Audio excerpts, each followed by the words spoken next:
Excuse me. Huh? How you doing? Good, man. You know what it is, man.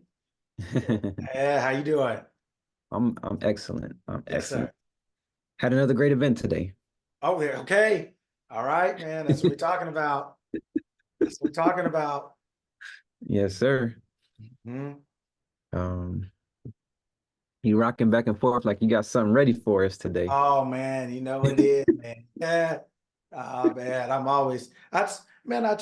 I love what I do, man. I wouldn't want to do anything else in the world, man. I love what I do. It Um, is apparent, it's very apparent. And I appreciate you for that because um it's it's hard to find people that will be as patient as you are with making sure that everyone understands and you explain with so many different analogies and ways to help people to understand. So I definitely appreciate you for that.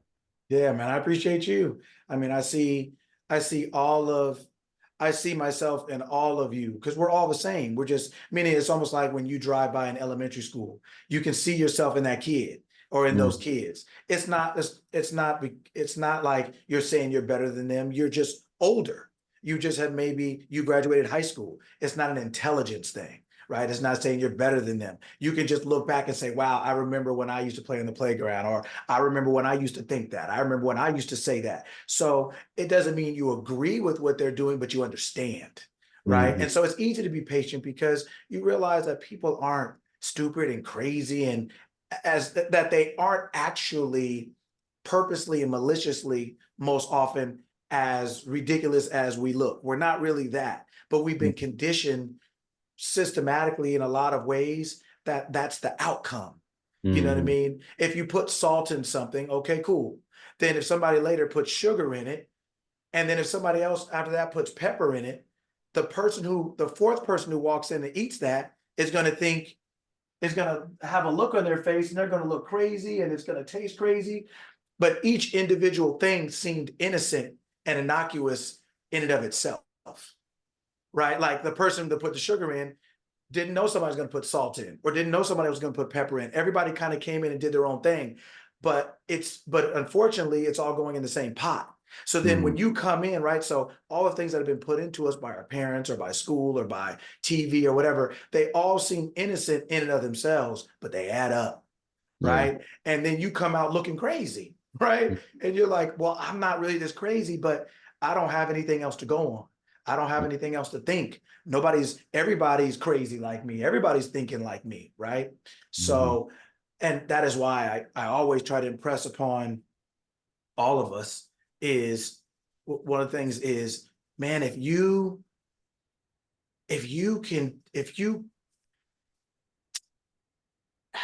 how do I want to say it? Like, if you're doing what you want to do with this photo booth thing, Mhm. what you're doing, Mhm. if that's really what you want to do, if you will just if you will just agree with yourself, it sounds crazy. Everybody says you have to find this and find we spend so much time looking outside of ourselves for everything.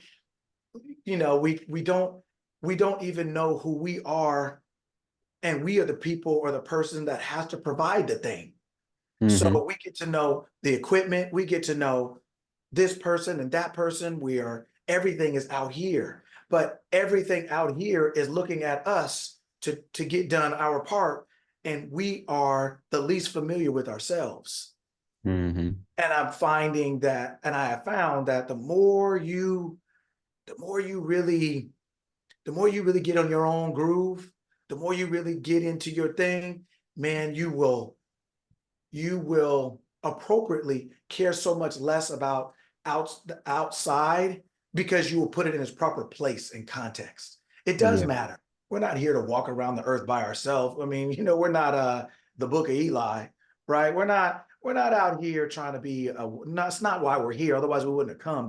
We could have stayed where we were, so to speak, if we're, but we came to be amongst a bunch of other people, but we don't know how to use the people. You know Mhm. what I mean? It's like a little kid not knowing how to use utensils, right? So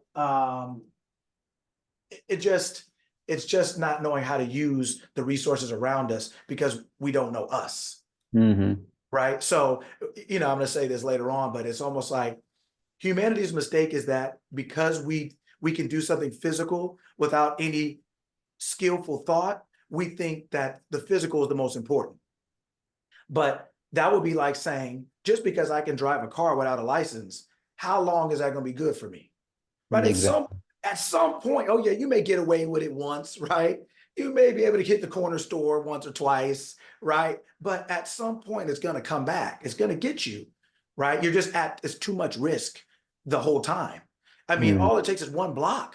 All it takes is one cop to see you in a car, on foot, on motorcycle, on a bicycle. As soon as the authority catches you, it's over, Mm-hmm. right? And so in our humanity, because we can act without consciously thinking, not without thinking, we're always thinking. We're just not always aware of what the thought is, right? Mm-hmm. But because we can do that, we do it. And so therefore we don't put any, and we haven't been taught to either.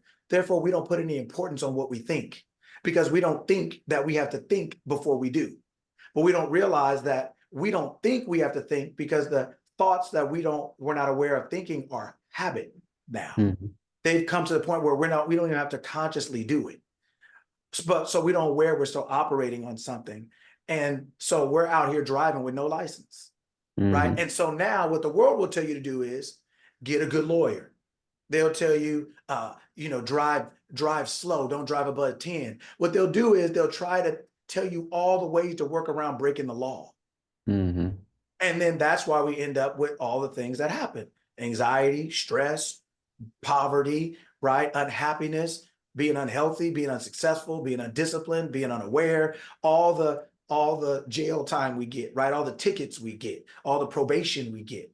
Those are psychological forms of that, right? Of getting caught driving without a license, driving without your ability to think properly, right? Mm-hmm. So, like I said, we'll talk about that more today. But so I just say about to say though, man, if you're doing your thing, like, well, I don't know, I'm trying to figure out the best way to say it, but like, get into yourself, like, do your thing. You know what I mean? Like, the place where that's coming from is deeper than you can imagine, higher than you can imagine, greater than you can imagine in our physical form. We don't really realize we're unlimited beings. And when you turn back inside, everything you could ever want or need is already there at your Mm-hmm. disposal. But we've just been taught to look outside for everything, and outside is limited. It's because it's created, it's not creative. You know what I mean? It's like, yeah, you can borrow some money from your friends, but you can't borrow as much from them as you can your parents, right? It just generally doesn't work that way. So they'll give you some, but not as much as the people who made you, so to speak, right? Mm-hmm. And it's the same thing. It's like the world can give you something, but it really can't. It becomes limited because it is a reflection of you as the creator, as all of us as the creators. So it can only give what it has, and it only has what we gave it, Mm-hmm. right? I had a Oh, hold on one second. Good morning, everybody. Good morning. Good morning. Happy Saturday. Yes, sir. Go Good ahead. morning. Good morning. Good morning. morning, everyone. Good morning, Big Luck. Good morning, sir. Go for it. Um, it's it's a question I don't even really know how to propose, but um, belief and faith, Belief and faith. are those the same or are they different? That's a good question because those are, well, they're both. And I'll say they're the same and they're different. And the reason I say that is because belief and faith are the same in the sense of they are they are the acceptance or the attempted acceptance of something without actual proof. Mm-hmm. Like, you don't believe your name is Cisco, you know it. Mm-hmm. So belief and faith are you are using a different, Part you're of using, you, yeah, well, you're using a different criteria, different criteria. Okay, okay. right, to accept an idea because you don't have proof. Mhm. Knowledge, you're using a different criteria. You don't need proof, you know, right? So that is, so belief and faith are similar in the sense of the criteria you're willing to accept an idea without actual proof. That's the common denominator between those. When you know something, you don't believe anything. You know it, right? Mhm. Doesn't you have proof. You have actual tangible proof that it is so. You can point to it, touch it, taste it, feel it. But the difference so that's the same, the similarity. The difference is a lot of times is semantics and based on the individual, what they think belief is, what they think faith is, right? That's why in class I say faith is a decision. Mhm. It's an idea you have decided to accept as true without any proof. It's a decision. I try to separate it, make sure people understand to separate it from an emotion. Because even though you make a decision, some days that ability to accept something without that proof is easy. Some days you feel good, you're so happy with the idea, it's like, yeah, it's all good. Then the next day, somebody contradicts that and says you can't be that, or you can't have this job, or it's raining, or you banged your foot on the bed, your toe on the bed. So now your emotions are kind of a little wacky. You're a little off a little bit. So that now you feel a lot of times it can make your emotions can play into come into that part of your mind and say, well, this ain't gonna work either, right? That ain't gonna work. And why are you believing that anyway? Right? Like, and so it was almost like, I don't know if you have brothers and sisters, but like with Mhm. all of us, with all of my brothers, like when my mom got upset at somebody, it was like, oh man, get out.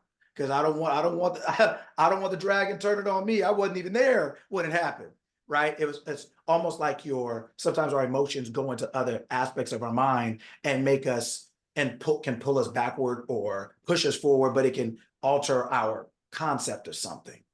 Right. Mhm. So, um, that's why I said set your emotions aside. Faith is a decision. It means I'm deciding to believe something without proof, but I'm consciously making a decision, understanding that I don't have proof, but understanding I will never get proof until I prove it. What am I trying to prove? I'm proving that I can choose what I want to be or do or have and say that it's already so before I see that in my physical world. Mhm. Understanding that if I ever want to see it in my physical world, this is how you do that. That makes a lot of sense. Right? Okay. Okay.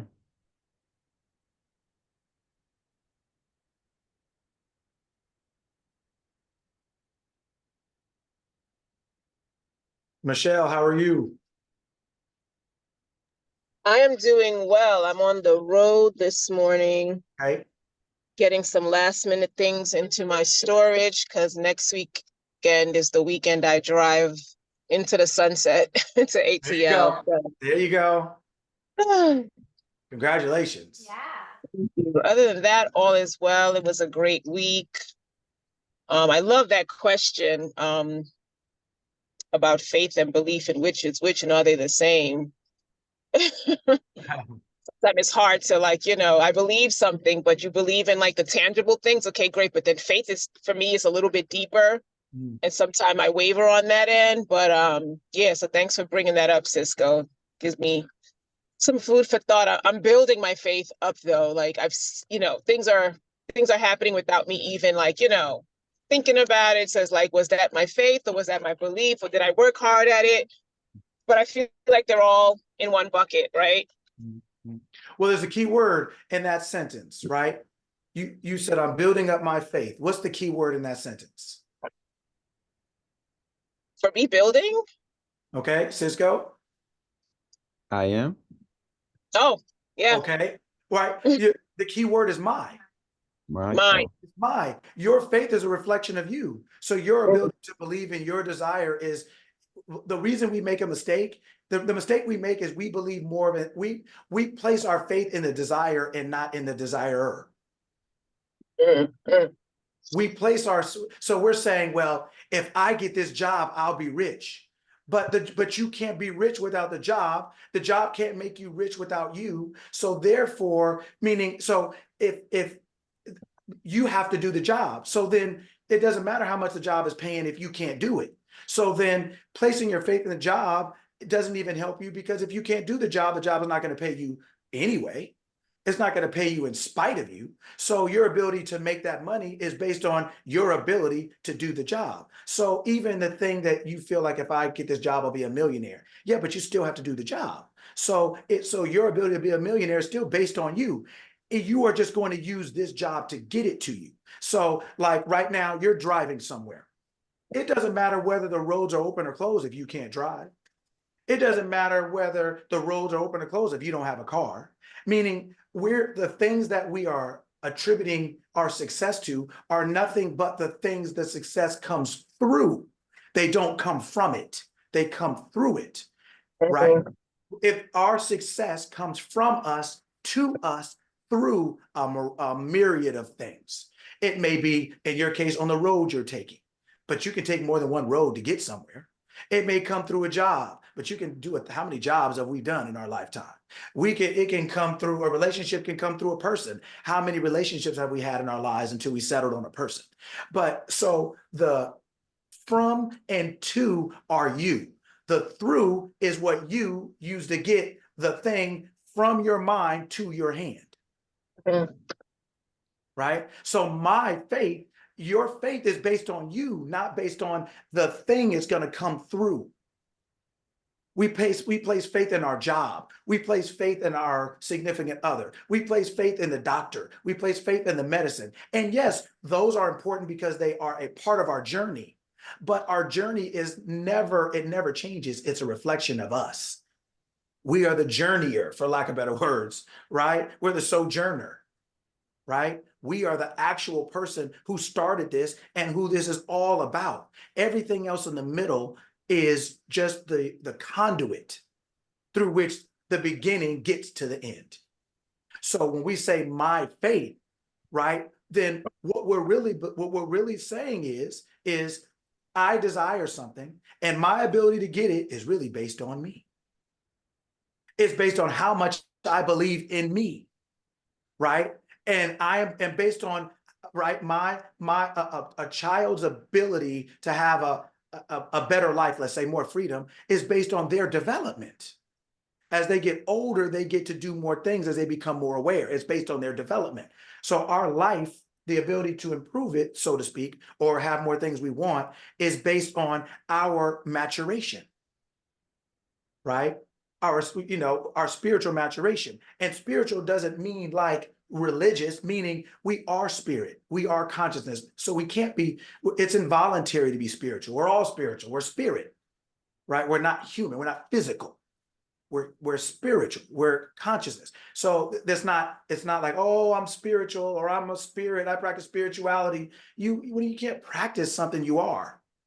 It's like practicing, in your case, Michelle, right now, it's like practicing being a woman. You are, whether you're good at it, bad at it, like it, don't like it, you are what you are. So if that's the case, you might as well try to be the best thing you can be, right? The more aware you become of who you are, the better at it you become. The more of the skills and talents and abilities of being a woman you find, you discover. They're already there, but the less you look for it, the less you'll realize you have. But it's not because you don't have it, it's because you're not looking for it. You're not aware, right? So when we say my faith, we're essentially saying, if I want to, let's just say I want a new job, right? And I'm like, okay, that's what I want. This is about me. Now, what is about me? I want a new job. Okay, so then I'm going to say to myself something to the effect of, or I'm going to start saying, knowing how the law works, I'm going to start saying to myself, if I want a particular job, I'm a model.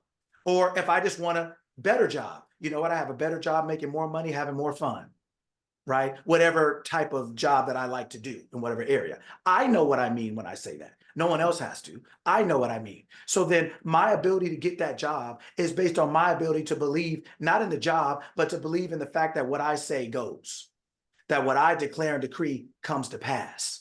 That's what the people in the book are telling you. You shall declare and decree a thing and it shall come to pass. You, right? It didn't say, we already know, so quote unquote, God does, but it said you do, because you and God are one, meaning what is, you're made in the image and likeness. What is that? Not in human form, but in spirituality, in spirit, in consciousness. You have the ability to have an idea and to assume that idea is so. The idea and its assumption creates what humanity calls reality. But the idea and its assumption is what God calls reality. God doesn't need the thing. Humanity needs the thing.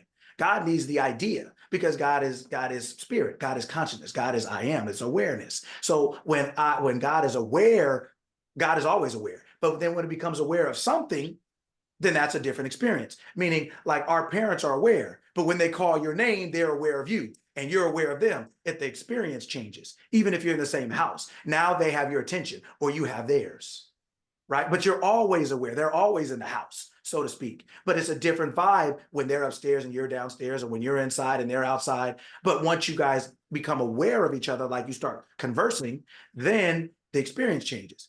God is consciousness. Once consciousness attaches itself to an idea saying, okay, I am now this, that's like your parents talking to you. Now it's not just being in the house together. Now you're having a conversation. Right now, that consciousness is conditioned. So when you say, I want a new job, when you say, in your case, I'm out there moving to my new city, like, what is that consciousness for you? What are you saying that is? Like, I'm out here popping the most, like they say in Oakland, right? I'm out here popping, right? I have a great circle of friends. Man, I've made so many friends, I can't even believe how fast. Or, man, my place is so wonderful. Or I had the smoothest drive down. You're now having a conversation now. Now you're alert and alive. You're focusing it on something, right? So that my faith, who are you? Who is that? And the more you know of yourself, the stronger your faith is, because you know who you are. You know what you're doing. You know who's doing it. And then the job is just a reflection. It comes to you. It's a reflection of, based on, oh yeah, the more I know I am, the quicker this comes. The more intense I am, the more intense it comes. My resources intensify, because I'm the source itself. I'm the source itself. When I got better at basketball, my resources intensified. Like, because when I got better, I had more things to apply. Then I started cooking, right? So it's the same thing, right? Where it is, uh, um, it's just the more you understand you, the easier it is for things that you think you're trying to get. You'll realize, like, this is on me, it's not on it, and it just gets easier.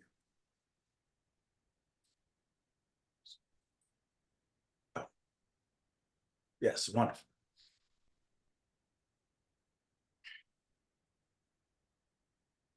How's everyone else doing this morning?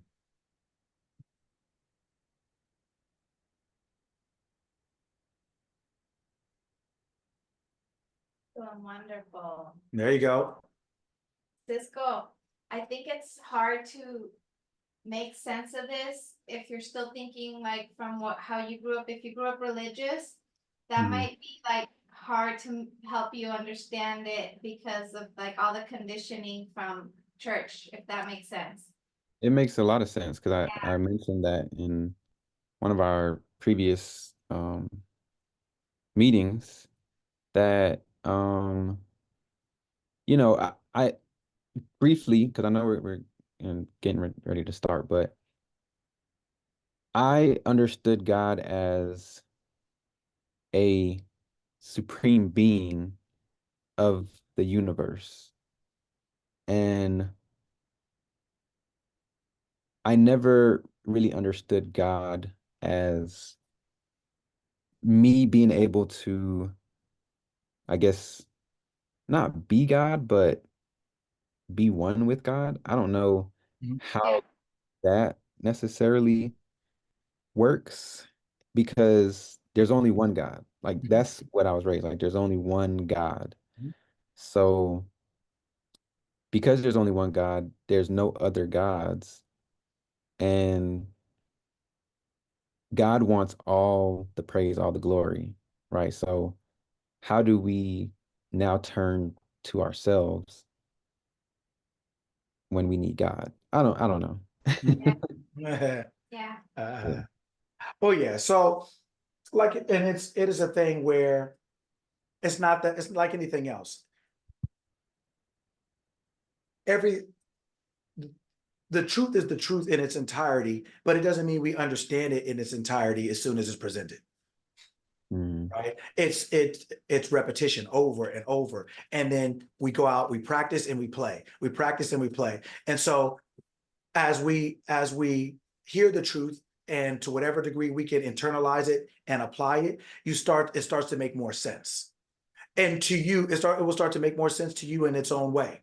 It is a thing where the truth is presented, but like I would tell everybody, the truth doesn't have to be defended. It doesn't have to be defended. It doesn't have to be anything but what it is. And if it is what it is, it will continue to show itself in your life if you continue to interact with it. You will start to see it make more sense because it's the truth, right? Where we came from and where a lot of us come from, we have been told something different, number one. And number two, what we've been told is not even what the information itself was saying. So we weren't even told that. So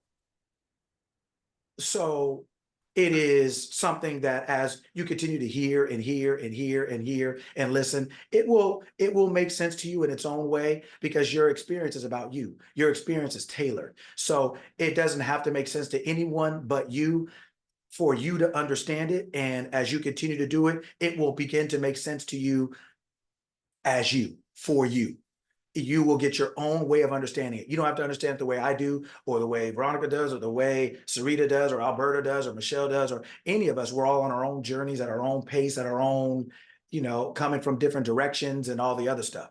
But just like this life is individualized, it's a tailored experience, so is your awareness. And as our awareness increases, as the truth is consistently presented, it will prove itself to be true. And because it's the truth, it will free you, free meaning all of us. And our awareness will awaken and will say, oh, okay, this is, now I understand more of this or more of that. And then you apply it. And then you take a step forward. And the next day, you're more aware. And it just begins to make more and more sense to you. But it's like learning a new language. It's like a baby learning how to walk. It's like we're all starting from somewhere.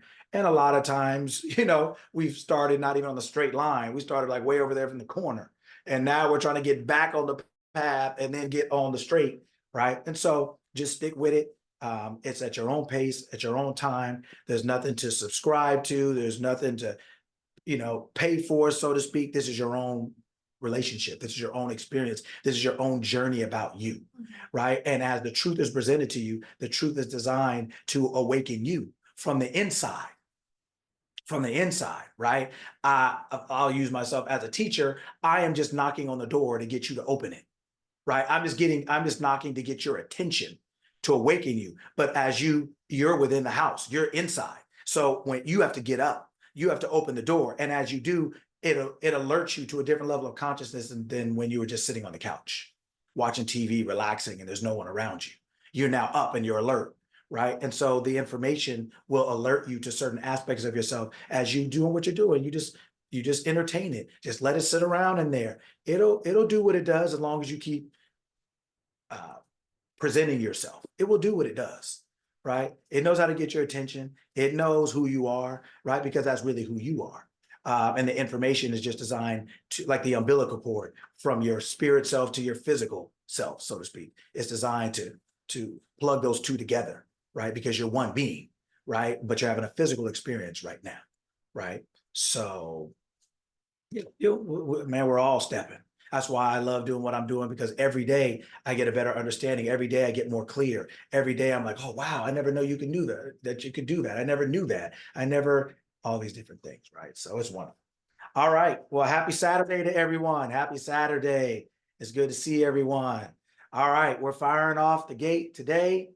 I'm going to read a couple things because we are going to, for those of us who are in the class during the week, this is going to be kind of a little, some finishing touches. And for those of us that are here on Saturday, this is going to be all of it at once. So, we'll get it going. Buckle up. All right. So this person, I'm gonna let you, I'll tell you some, and I'm gonna let you guess this one. This person's left leg was almost 1 inch shorter than the other. So his left leg was 1 inch shorter than his right. He wore contact lenses due to being nearsighted from childhood. So the way he did what he did was part of the reason he performed the way he did also was because of his nearsightedness. He chose a way to conduct himself because of his limited vision. He was also one of the first people ever to try contact lenses, right? And so his left leg was 1 inch shorter than his right. He wore contact lenses because he was nearsighted from childhood. The way he did what he did was because of the fact that he was nearsighted. Then he was one of the first people to ever wear contact lenses. And I'll save the other part until I'll let everybody get one guess. Now, this, when you hear this person's name, you'll know it, but I don't expect you to know it. But that's kind of part of the point. That's kind of part of the point I'm making is that I guarantee, well, I don't guarantee, but I'm pretty sure most people won't know. All right, everybody take a guess. Let's see here. Cisco, you're up. I can't even take a shot in the dark. I have no idea. Yep, you got to Um, guess somebody. mm, um, Malcolm X. Okay. Monique said, Denzel. okay. Who do you say? Me? Yeah. Um,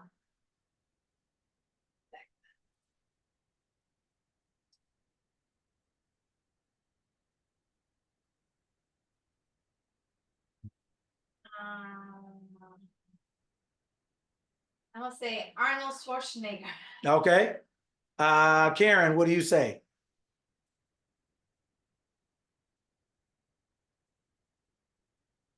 Maybe she's not ready. Alberta. When you started out with the leg, Yeah. I thought of Roosevelt. Okay. Roosevelt. All right. Alberta. Swab. Who? I don't know. Swab. Charles Schwab? Huh? Charles Schwab? Yeah. Okay.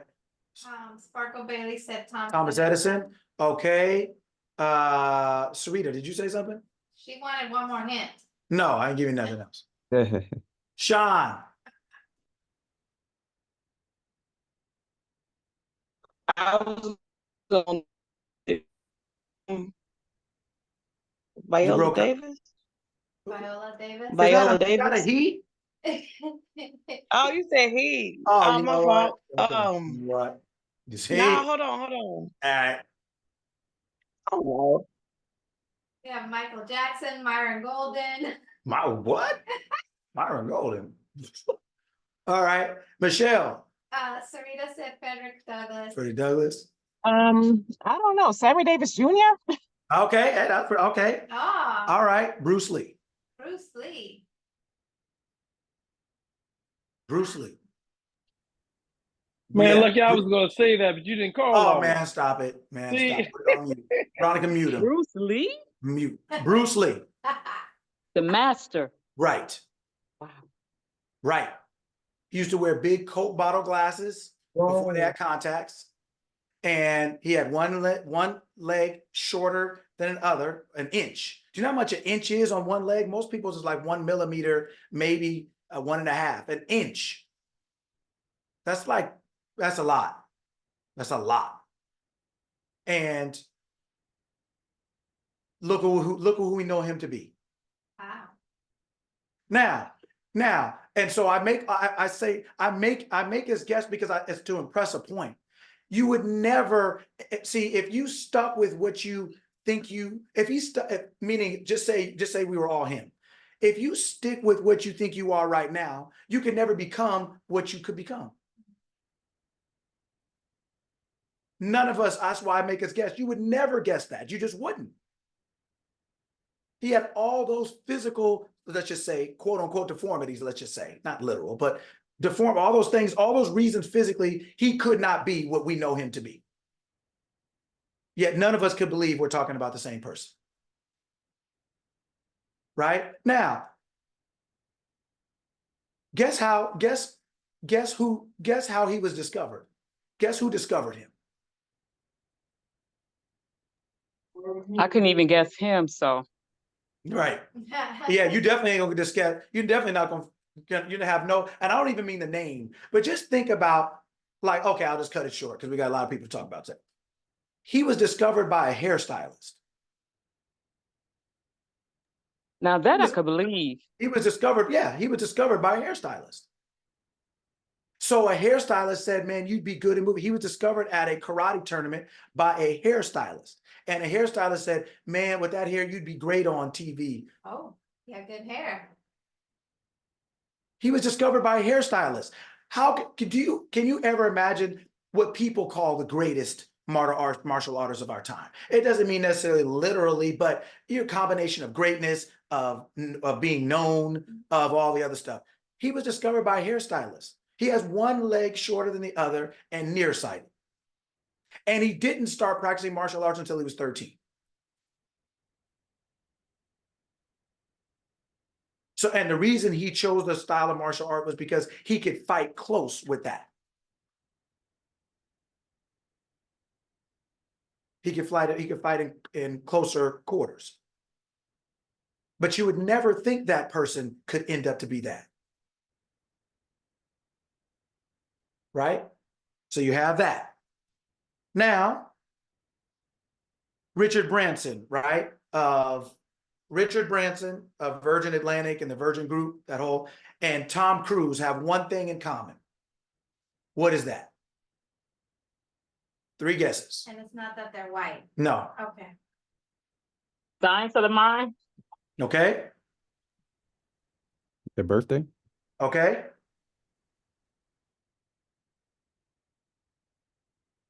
Humble beginnings. They were both dyslexic.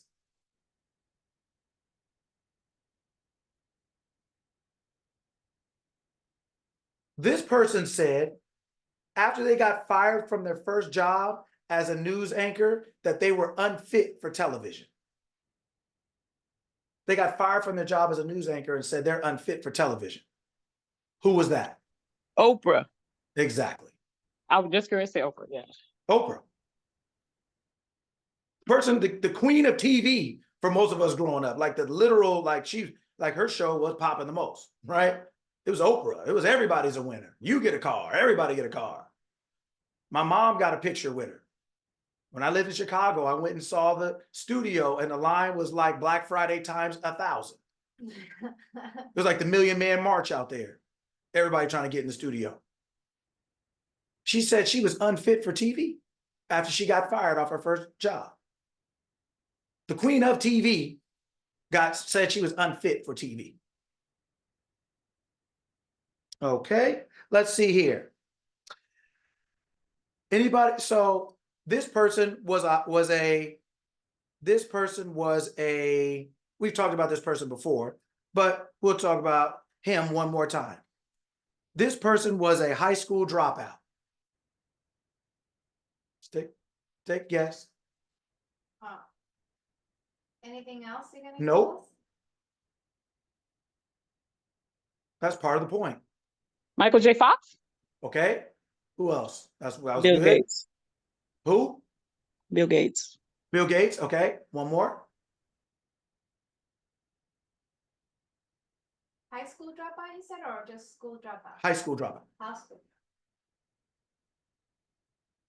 Sarita said Warren Buffett. Warren Buffett. Walt Disney. Oh, snap. Disneyland. Yeah, Happiest place on earth. yeah. Dropped out of high school. Okay. Now, this person is a musician. The first time he heard his music, he was while he was working at American Apparel. First time he heard his music publicly, he was at work, working at American Apparel. He's a musician. Who is that?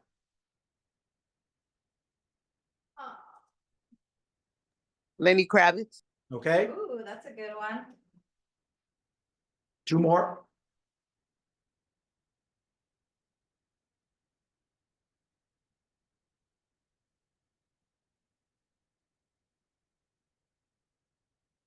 Yeah, it's a whole big world. Try to figure out who one person is, isn't it? Who else? Sarita put Michael Jackson. I don't There was no American Apparel, but Can you get fired for volunteering? You about to get fired. One more. Why are we so quiet? What is it? Oh. Trickery. Oh yeah, no, but I said why are we so quiet for a reason? Because the question is the trickery in this one. Why are you so quiet? Yeah. Let's go one Luther more. Vandross. Okay, thank you. Say something. The Weekend. Oh, snap. Oh man, Cisco, stop it. Man, Cisco, don't make me upset. Do not make me upset today. Absolutely not. Okay, I don't. No, absolutely not. The Weekend. Can you imagine folding clothes and your song come on? Right. And nobody knew it was him? Mm. All right. Now, I'll just say this one easier. You know the Jennifer Lawrence. Who knows who Jennifer Lawrence is? No. You know I suck at names. Leslie, who is Jennifer Lawrence? Who is that? Somebody, who is that? Actress. Yeah. Auntie. What is her favorite? Like, what is her biggest role so far? Blackish. Jennifer Lawrence, The Hunger Games. The Hunger Games. Yeah. That was the star of The Hunger Games. Oh, the Yes. fire. Katniss. Okay, I'm back. Well, guess what? Katniss doesn't have a middle school diploma or a GED or a high Wow. school. Doesn't have anything. Wow. She dropped out of middle school. Katniss Wow. dropped out of middle school, not high school, middle school. Wow. I don't know. Would you know? Meaning, when you looked at her on screen, did it look rough to you? How does she read the script? Stella says she's white. Yeah, most eighth grade, most books are written at an eighth grade level. You can read once you get past middle school, you can read. Most people don't read many books higher than an eighth grade level. The only books that are higher written on a general level higher than eighth grade are like medical books or law books, very specific, but just general, they're written at eighth grade level. Last one, you know your boy Bill Murray from Caddyshack and all of them. Do you know when he was 20, he got arrested for trying to get on a plane with 10 pounds of marijuana? 10 I can believe that. in his I luggage. can believe that. Was he Yeah. flying with Cheech and Chong? Man, I don't know, but I went to high school with Chong's son, with Tommy's son, as a kid named Paris, and yeah, it was definitely a family situation. Let's say that, but yeah. So I'm saying all that to say, now, so if you look at all these people, only one person was able to be guessed, but all these people are famous when you hear the name. And look at all the things they were or were not, and they got there. So what exactly is your problem? Tell me exactly what it is. Dang it. What exactly is your Our problem is us. Yeah, it's you. It's just us. It's you. It's me. It's you. It's you. It's you as an individual. It's who you say you are or aren't based on the life that you are living, what you think is happening to you. It's not what happens as much as what you think that means. It's what you tell yourself what happens means and what you tell yourself about yourself based on what's happening. You drop out of middle school, nobody's gonna be like, you dropped out of middle school, you really gonna make it. Nobody's gonna tell you that. Man, dyslexia, oh man, reading, easy work. Reading a script, no problem. Running a billion-dollar company, yeah, no problem. Anybody gonna tell you that? Man, you got fired off of TV? Man, that's got to be your thing. Anybody gonna tell you that? Is anybody gonna tell you any of these things? Right? Oh, one leg shorter than the other and you can't see? Yeah, come on, fight everybody. I think that's perfect. Yeah, let's have career day. If you would have been the career counselor for that, you would have got fired or stabbed. You'd have gave everybody the wrong career. Everybody. So then how do these people make it? You're just coming out with the smoke from the gate. How do they make it? But you can't make it. Uh, You got one leg short and you can't see and you swinging on everybody. Does that make any sense to anyone? Yeah. Depending on who you are, If you, depending on what you think that means to you. yeah. If you believe you can, you can. Yeah, and most people believe they can't. Yes. But what they believe they can't about something, and they don't realize what they believe is that they can't about anything. I can't get that job. No, you can't. Not you, not as you are. No, you can't. Because you can't. It's not that it's not that the job doesn't work for you or that you couldn't do it, but yeah, you can't do it. No, you can't. When we say, oh, I'm using my faith, my is you. Your faith is based on you. Your faith is not separate from you. It's not bigger or smaller than you. It is a direct reflection. It's direct correlation between what you believe and you, because you are the believer.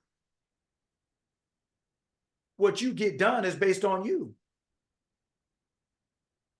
So then the question then becomes, as always, who are you? When you say I am, who do you believe that to be? When you say I can't, who is that? Who is I? Your whether it is day by day or whether it is at the very end when it's over, your life is a direct reflection of your beliefs. What you do every day and the totality of it, when you look back at the end, when the movie's over, you lived just like you believed.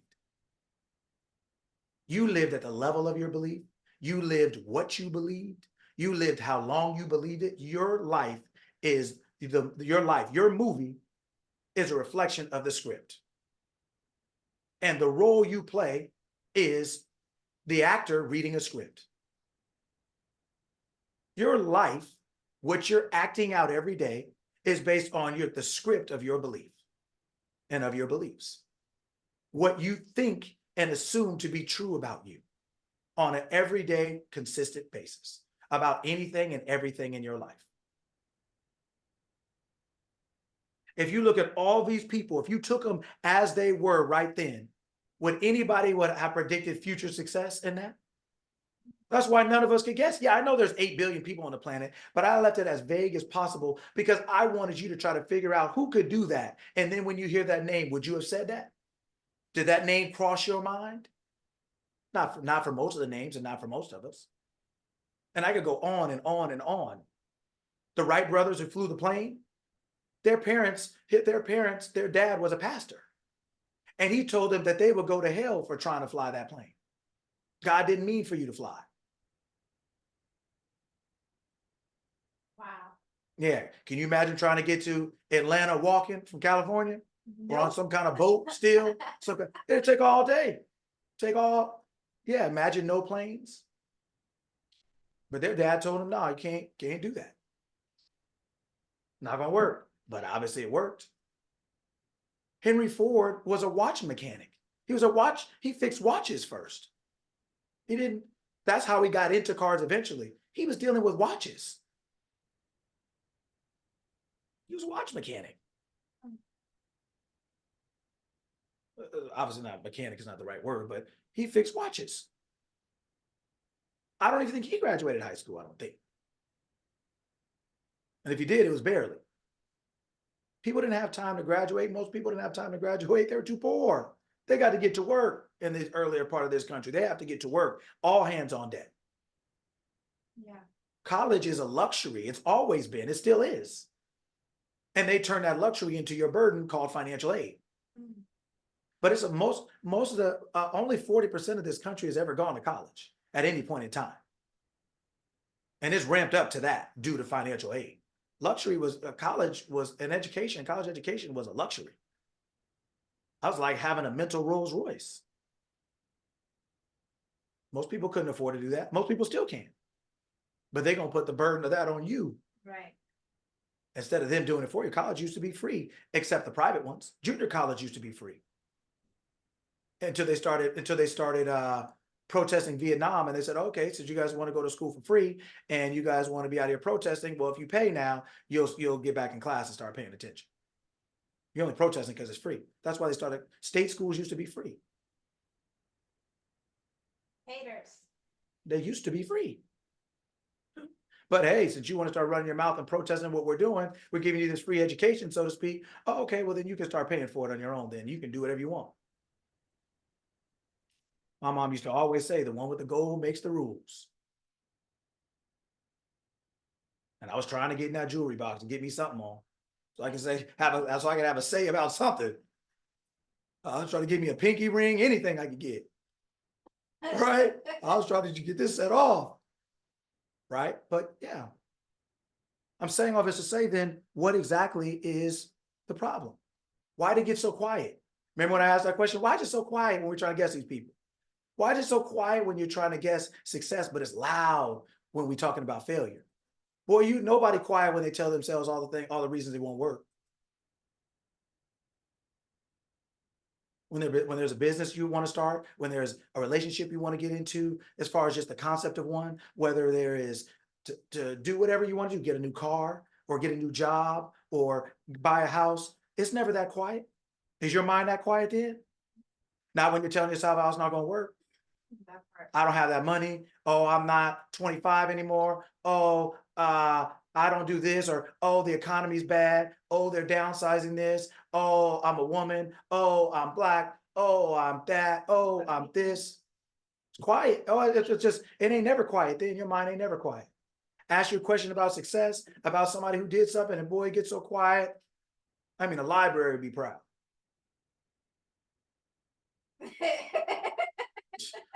I can get to be a librarian here quick. Start asking some more questions like that. Everybody's, yeah, just like that.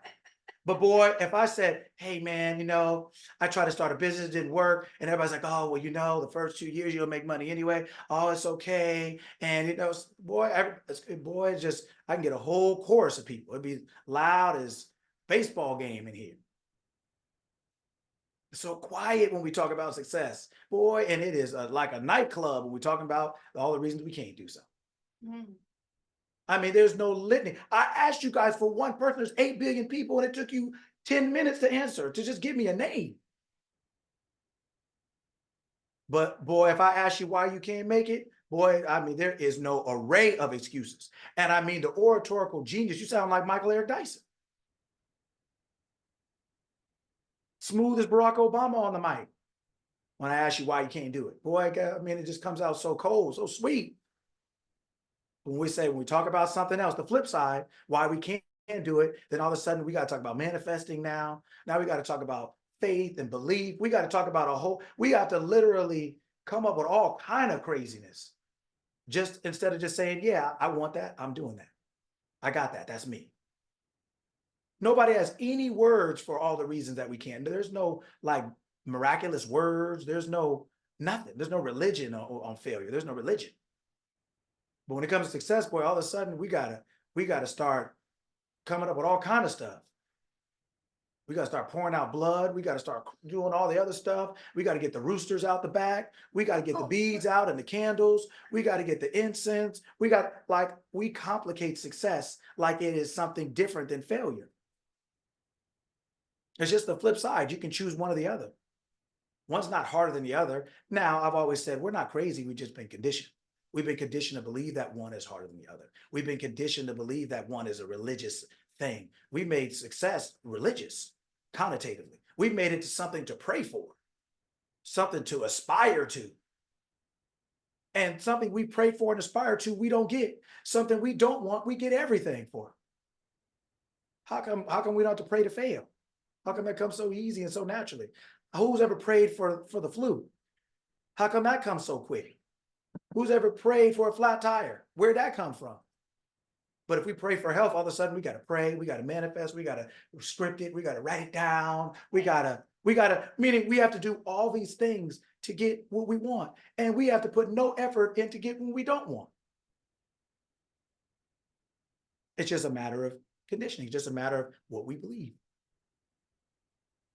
We believe failure is a natural part of life. What don't they tell you? Fail hard, fail fast, fail up, fail quick, get it over with. Yes. Yeah. That's dumb.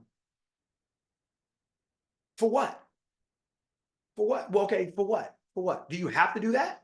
Just because don't ever confuse common with correct. Just because a lot of people do things doesn't make it correct. Don't ever confuse something that's been normalized with being normal. It's not. Just because a lot of people are doing the same things, saying the same things, acting the same ways, because they have the same information. They've been told the same things.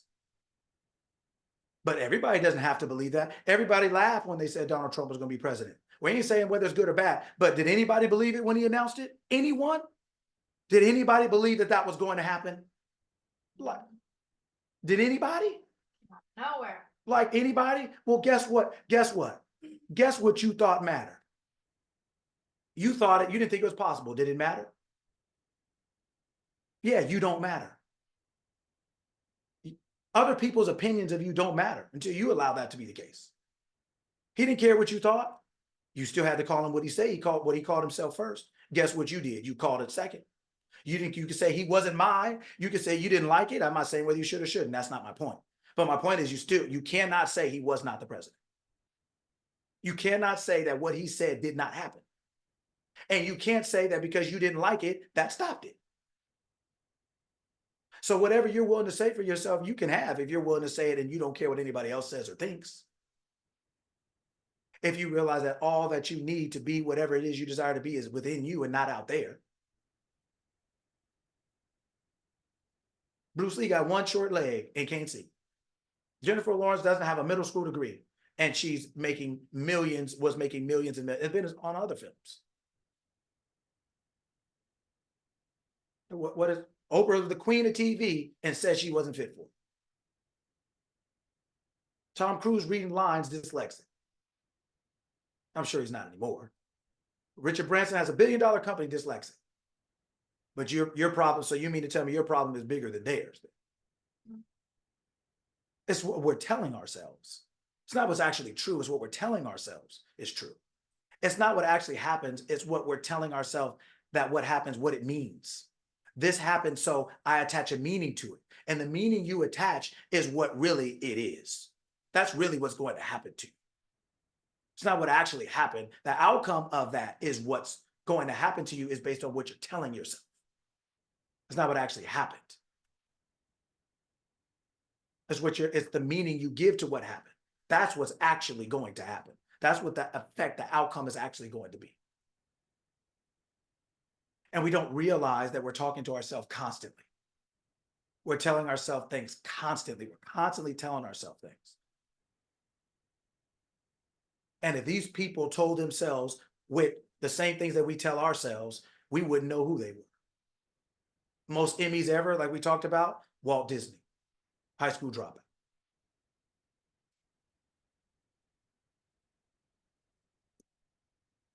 Muhammad Ali, look at him.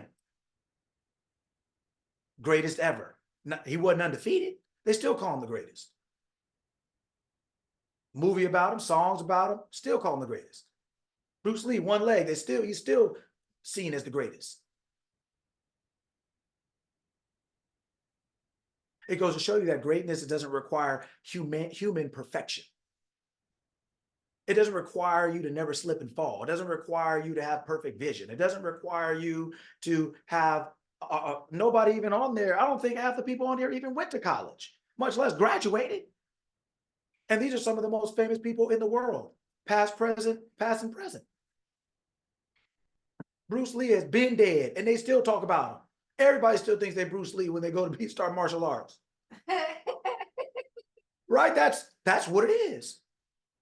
Michael Jordan hasn't played basketball in over 2 decades and still has the best-selling shoe. They just keep releasing them in different colors every 3 months. Kids have never seen the dude play. And they're standing out outside, lined up.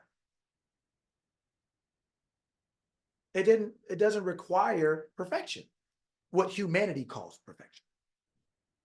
You can slip and fall. You can stub your toe. You can miss a bill. You could catch a cold. All those people who did that did the same thing. It doesn't require the things we think it requires. But the one thing it does require is the one thing that everybody is running from. Their belief in self. They'd rather attach it to a God outside of them somewhere so that it can do the work. Buddha can do it. Allah can do it. Jesus can do it. Everybody else can do it, but not me.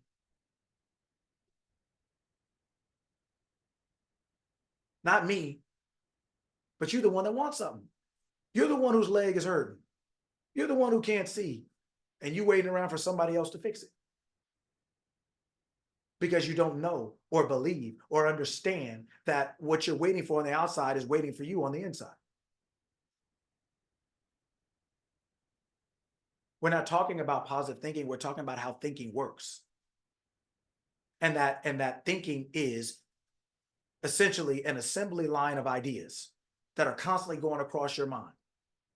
And the one you accept is the one you now becomes your reality, which you call in physical form. You have to give it life. If you don't give an idea life, it will not become in physical form. It's always available for you. But if you don't give it life, if you don't attach yourself to it, it doesn't matter what idea you attach yourself, a good one or a bad one, a nice one or a not nice one, or a mean one. It doesn't matter what you attach yourself to. That is the art of creation, meaning creation is finished. Everything is already happening. But the ideas you have are like movie trailers. They're coming to you so that you can pick, right?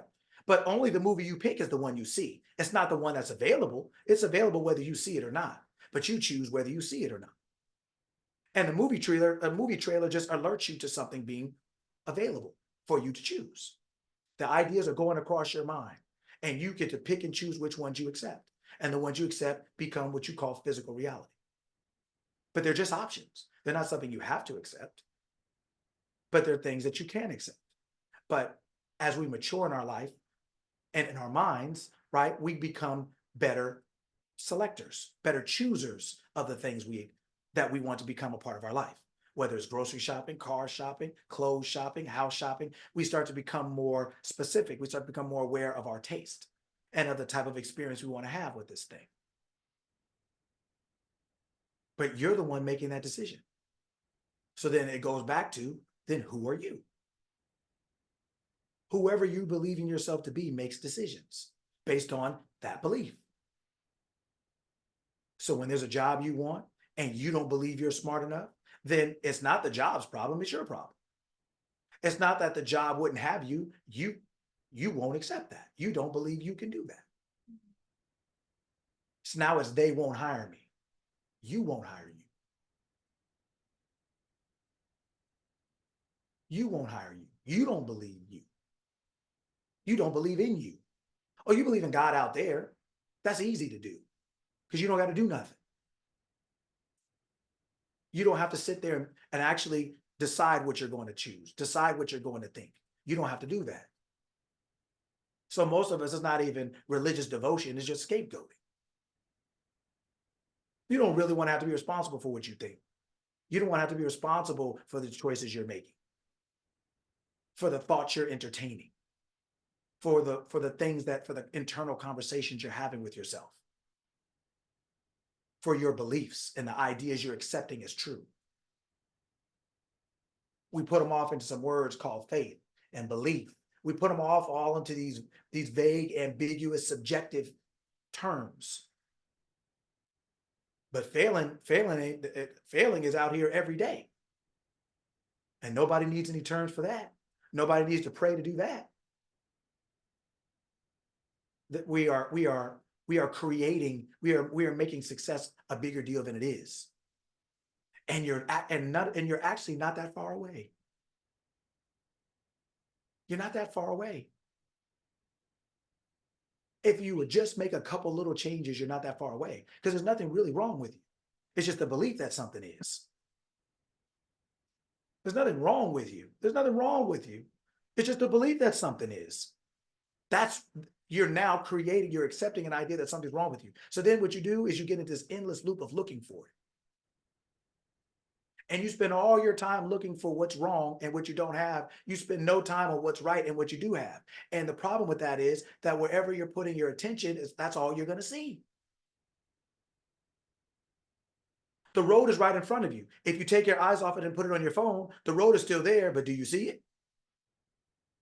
You see what you're looking at. You see where you place your attention. So then you can't say, oh, I can't believe there's no road. You're on it. But you ain't looking. You never even know it. You're looking at your phone. You're distracted by something else. Your attention is elsewhere. Most of our attention is on our failures more than our successes, more on the lack of possibilities than the actual opportunities. We're not focusing in the right direction. So we wonder why we don't see things that we want to see. You're not looking that way. We're waiting for somebody else to bring it to us. We're waiting for a God out there or some other thing to tell us, oh yeah, you can do it. Do you know how you can do it? You got the idea. That's how you know you can do it. The idea came. You can describe it. It was clear to you. What wasn't clear is how. What wasn't, yeah, what resources are going to be used to do it, but that has nothing to do with that. That's not your part. That's not your part of the equation. That's why you don't know it.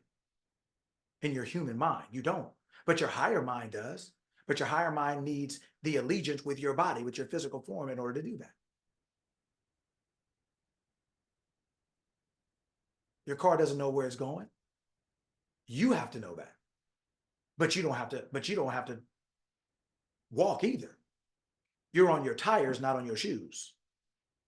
The car will do its part. You have to do your part. Your higher mind will do its part. You have to do your part. That's why I always say your ideas don't need your help. They just need your permission. But since when we have an idea, since we don't know how to do that, we won't give the permission. And we think that, oh, I couldn't do it because I didn't know how. No, you couldn't do it because you wouldn't do your part, which is give your permission for the idea to become a part of you. Yes, I'll accept that. Yes, I want that. And I assume I am that now. That assumption, right, is what then, when we read the book yesterday in the class, when we're reading the book, right, once you make the decision, the how comes. The how does not come before that. The receipt does not come before a purchase. We understand that when we're shopping. You have to buy it first. You have to buy the idea first. The idea of yourself being, doing, or having whatever that idea is that turns you on. When you see that, or when that thought crosses your mind, you're saying, yeah, I'd really like that. Buying it means, okay, I'm going to assume that that's me. Then the first thought comes, how? Well, that's not my part. The idea came to me, so I don't have to figure that out. It wasn't my idea, my human idea. But it came to my humanity because my higher mind, the God mind, needs the human body to do that here. Just like a relationship with you and your car, you and your boat, you and your skis. There's a relationship between the two. You're not skiing on your feet. You have skis, right? You have things that you're using to have an experience, but you have to put the skis on. You have to be willing to become one with the idea of whatever your desire is. This is not positive thinking. This is just thinking. This is not making anything up. This is understand how things are made up. Creation is finished. You're not creating anything. All you're doing is choosing from all the creation that already exists. Ideas are personalized. All of us on here have ideas about things. What we want to do, to be, or have, what we would like, what's important to us, what we prioritize, what is valuable to us. But the problem is we're not really picking those. We're picking either the ones we don't want or the ones that everybody else tells us we should want. And that's what we end up getting. And so every day we send our body out on a mission and wear it down to the ground while we're sitting in the house of our mind saying, this ain't gonna work. We're at a constant war within ourselves. So you put your body out there 40 hours a week, 60 hours a week, 80 hours a week, while you're saying, I'll never be a millionaire. I'll never get ahead. I can't ever get ahead. Well, then what you putting your body out there for then? If your outcome is inevitable, if it's just fate or destiny, then what do you think, then what's the point of doing anything? What is the point of doing anything? If you get old and just getting old means I'm going to lose my eyesight, well, then what are you putting glasses on for? If you're going to be broke whether you work or not, then what is working going to do? we are mistakenly assigning the outcome of our poor decision making or lack of decision making to fate and destiny and all the other and inevitability, and this is just the way it is, and all these other aphorisms and thoughts and beliefs that are just literally that. Nothing has to happen to you. Nothing has to be against you. Nothing has to go against. Things don't have to do that. But the things we believe have to happen are never in our favor. How come we don't believe we have to be successful, or we have to be rich, or we have to be healthy, or we have to have a good relationship? How come that isn't inevitable? We're picking and choosing what fate is. We're picking and choosing what destiny is. And then we're saying that we have no choice. It's fate or destiny. But then if we have no choice, then how do we pick which fate or destiny we experience? How come we don't pick the positive? Are we picking or are we not? Is it fate or is it not? Is it inevitable or is it not? But we're just calling our poor choices that we don't know how to fix fate or inevitability or things like that. And they're not that. They're just the outcomes of poor choices that we're not willing to change, because either we don't think we can do it, or we have assigned that responsibility to a God out there somewhere on the other side.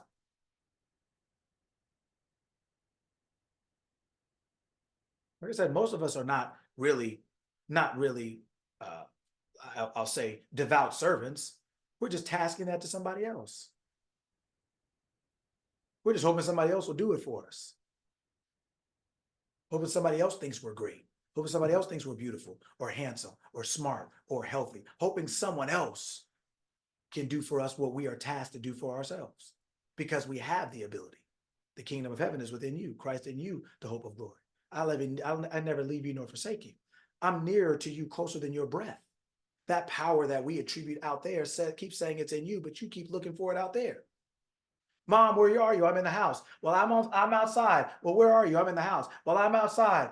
Well, are you looking for me or not? Yeah. Where are you? I'm inside. Well, I'm outside. Well, where are we looking? What are we looking for?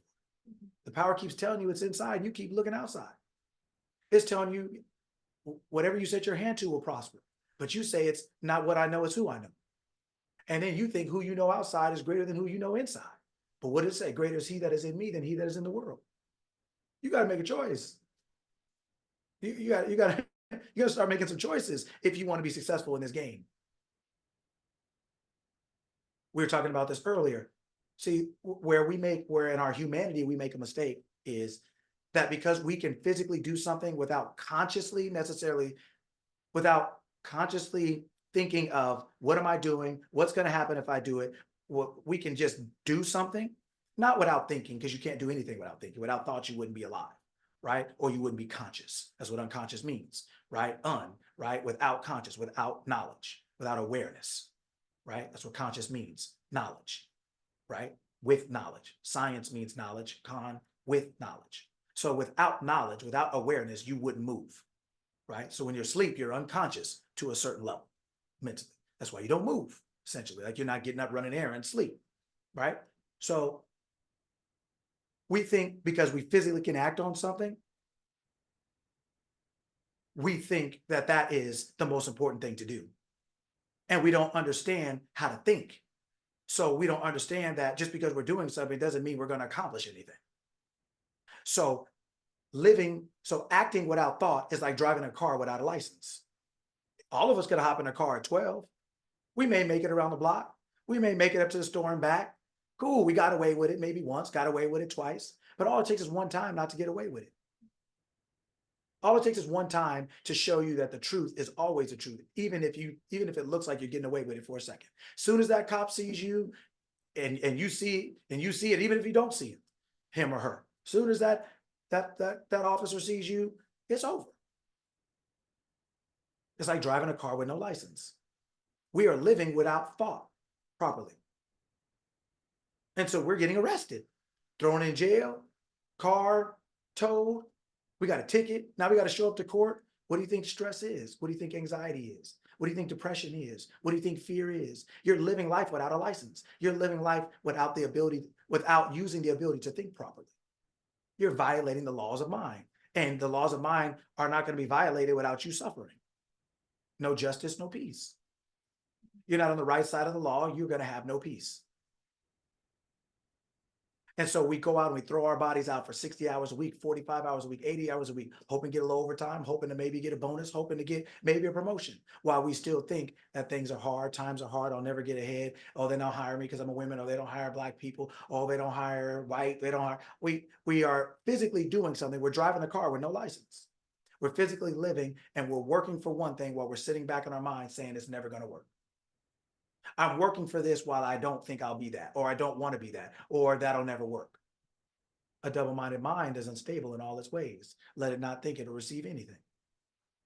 I don't hardly ever read the Bible. And I can remember, I remember more stuff now than I did when I read it, because now I understand what they're saying. So now it all comes back like, oh, that's what they meant. Like when your parents tell you something, my dad used to always say, bring a jacket wherever you go. Yeah, I got cold one good time and I remembered it. I was like, yeah. So it could be 80 degrees. I got a trench coat in the trunk. I don't care where I'm going from, because I got cold one good time. And what he said came rushing back to me, boy. It was like Jesus talking in my face. Boy, that wind hit me so hard. I was like, oh God. I thought it was a person. I said, I will never leave my jacket at home again, or not have one near me or something. Right. So all this stuff that I can say just from memory, it was just words. It was just storage. But now that life is happening, I'm like, oh, that's what they meant. They weren't religious. These people weren't religious who wrote this. They weren't religious the way we think they were. They were not. But they were our predecessors. They were people who were learning to think and understanding how things actually work. That's why they said, be you transformed by the renewing of your mind. Didn't say you transform your life by how many jobs you have, how many push-ups you can do, who you know. They didn't say that. And they didn't say that you couldn't do it, or a man could, or a woman couldn't. They didn't say that. That's what humanity said. But that's the same humanity's warring with each other, got COVID, can't go anywhere, got vaccinations, then those are good, then they're bad, then you can eat eggs and you can't eat. We're changing our mind about everything. High cholesterol, this and that, and we change our mind about everything all the time. And those are the people you're listening to. So the people who are telling you who you are and how to think, because they realize who they were, and they're like, we're all the same. That being in that book said, my name is I am. Didn't say a man, didn't say a woman, didn't say Black, didn't say white. It said, I am. That's what you announce yourself to be every day, every moment of the day. That's what you're thinking of yourself all the time. You're saying the same thing that it said, and you're looking for it out there, and you're saying it yourself. But we're passing the buck to anything and everything. And if it's not that, then we pass it to politicians, then we pass it to education, then we pass it to our neighborhood and our car, then we pass it to our boss. We give everything dominion over us, and we're the one that was given dominion. What does it say? I've given you dominion. I placed all things under your feet. What does it say? You have the victory in all things. What does it say? You're more than a conqueror. You're an overcomer. It's saying you are something. You're saying you're not. You got to make a choice. But while you're saying you're not, you're going to work. While you're saying you're not, you're parenting. While you're saying you're not, you're this. So what do you think you're getting when you're saying you're not? You're saying, I'm not this, I'm not this, I'm not this. Then you're calling your girlfriend or calling your homie and talking about, how come I don't have this, and oh, it's so hard out here, and oh, and I'm broke. But all day you're telling yourself what you're not, what you don't have, what you're not, what you can't do, what you can't be. And then you're wondering why you're living all the things you're telling yourself. You were just ruminating. You're just entertaining the same things over and over and over and over. And you're wondering why you can't get ahead. You're not thinking anything ahead. You're not thinking about anything that you want. You're not actually assuming yourself to be anything. At best, you wish. At best, you wish. But you never assume yourself to be. But boy, if they say we're laying people off, how quick do people assume they meant them? So we're always assuming ahead of our evidence, because that is what we're made in the image and likeness of. We always think before we experience, even if you don't realize you thought or what you're thinking about. So what we do here is make you conscious of what you're thinking. Help you get what you want by learning how to think as the person who has it. That's what we do here. We help you learn how to think like the person who has what you want. It's very simple, because you can't physically have it until you become the mental equivalent of that. Meaning you think like the person who has that. They think different than you. They talk different than you. They act different than you. But you think you have to have it to think that, but you don't. You'll never have it if you don't think that. Because thinking it is what creates it. When you establish in your mind that you are whoever you want, whether it's being or doing or having something, the ideas of that mind come. They come to the person who is, to the mind who is. They don't come to the mind who isn't. That's why people act different. The people who consider themselves this, do this. The people who consider themselves, do that. The people who don't consider themselves that or this, don't do that. Your doing is governed by your thinking. There's an order to it, just like math. There's an order to it. Thinking always proceeds, right? Is always before acting. A lot of the actions that we have are subconscious, meaning they're habitual to the point where you don't even consciously think them, but we still thought them. We just weren't even aware because they're just in there. We're not aware of our name, but if somebody asks us, we know. We're not like, Cisco, what's your name? He's like, what? I haven't said it in like 3 days. Oh yeah, Cisco, that's it. We know our name, even if we're not thinking it, we know it.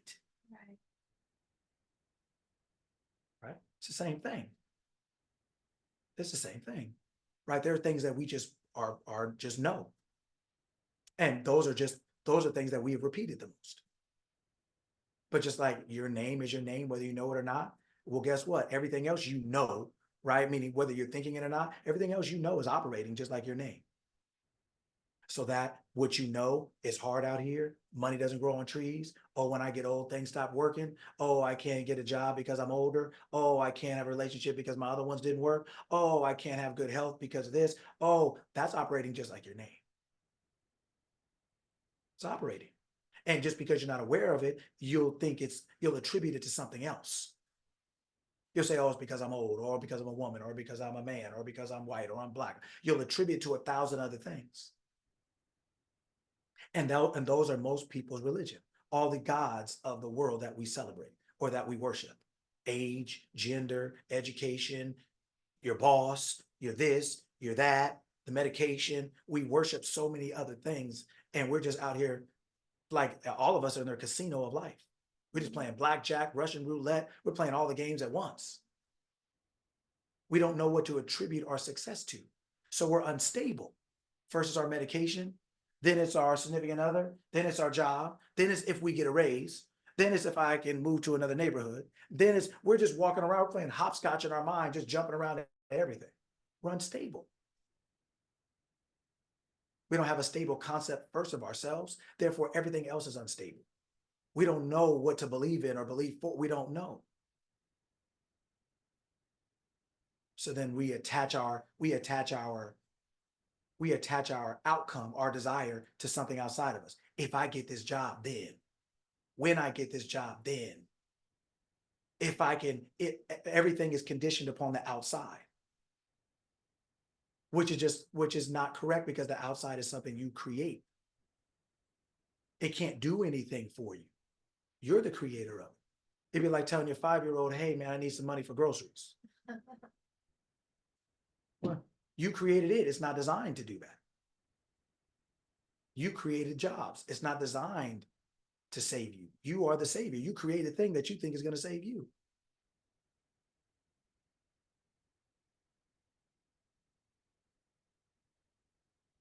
All these people we mentioned at the beginning of this call were literally people that if you looked at their ailments and their deformities and all the things that we would call ailments and deformities, we would have never said that they would end up this way. Hunger Games, huge. Girl doesn't even have a middle school diploma. Bruce Lee, most famous artist of all the time, got one leg shorter than the other and can't see. Like, we could go on and on and on. And if they would have stopped there, if they would have said, that's it, this is fate, this is destiny, this is inevitable, this is just the way it's got to be, we would never know them for who they are. But as soon as they said their name, did anybody say, who? Who is that? Nobody was confused on who any of those people were. But if they would have stopped at their deformities, if we would have just looked at them as that, they would have never been that. If they would have looked at themselves and kept looking at themselves as that, they would have never been that. We have to be mindful about how we're looking at ourselves, what we're telling ourselves, the stories that people call them stories, right? The internal conversations that we have. We're always talking to ourselves. That is impossible to stop. But the problem is we're not being aware of what we're telling ourselves. We're not being honest, or we don't understand the outcome of what's happening when we tell ourselves certain things. And we're constantly doing it. We're out here driving without a license. So we praise the physical because everybody, you can do something right away. Right away. So we think, oh, because we can just go act, that must be the most powerful thing. Well, we'll just act, but we're going to call this positive thinking. No, it's thinking. And you always think before you act. So this is why we talk about thinking. Because if you can think properly, all your actions are governed by your thoughts, so your actions will be correct. When your mind is supreme, your actions are supreme. Just like we were reading in the book. When your mind is supreme, your actions are supreme. You're trying to have supreme actions with a mediocre mind.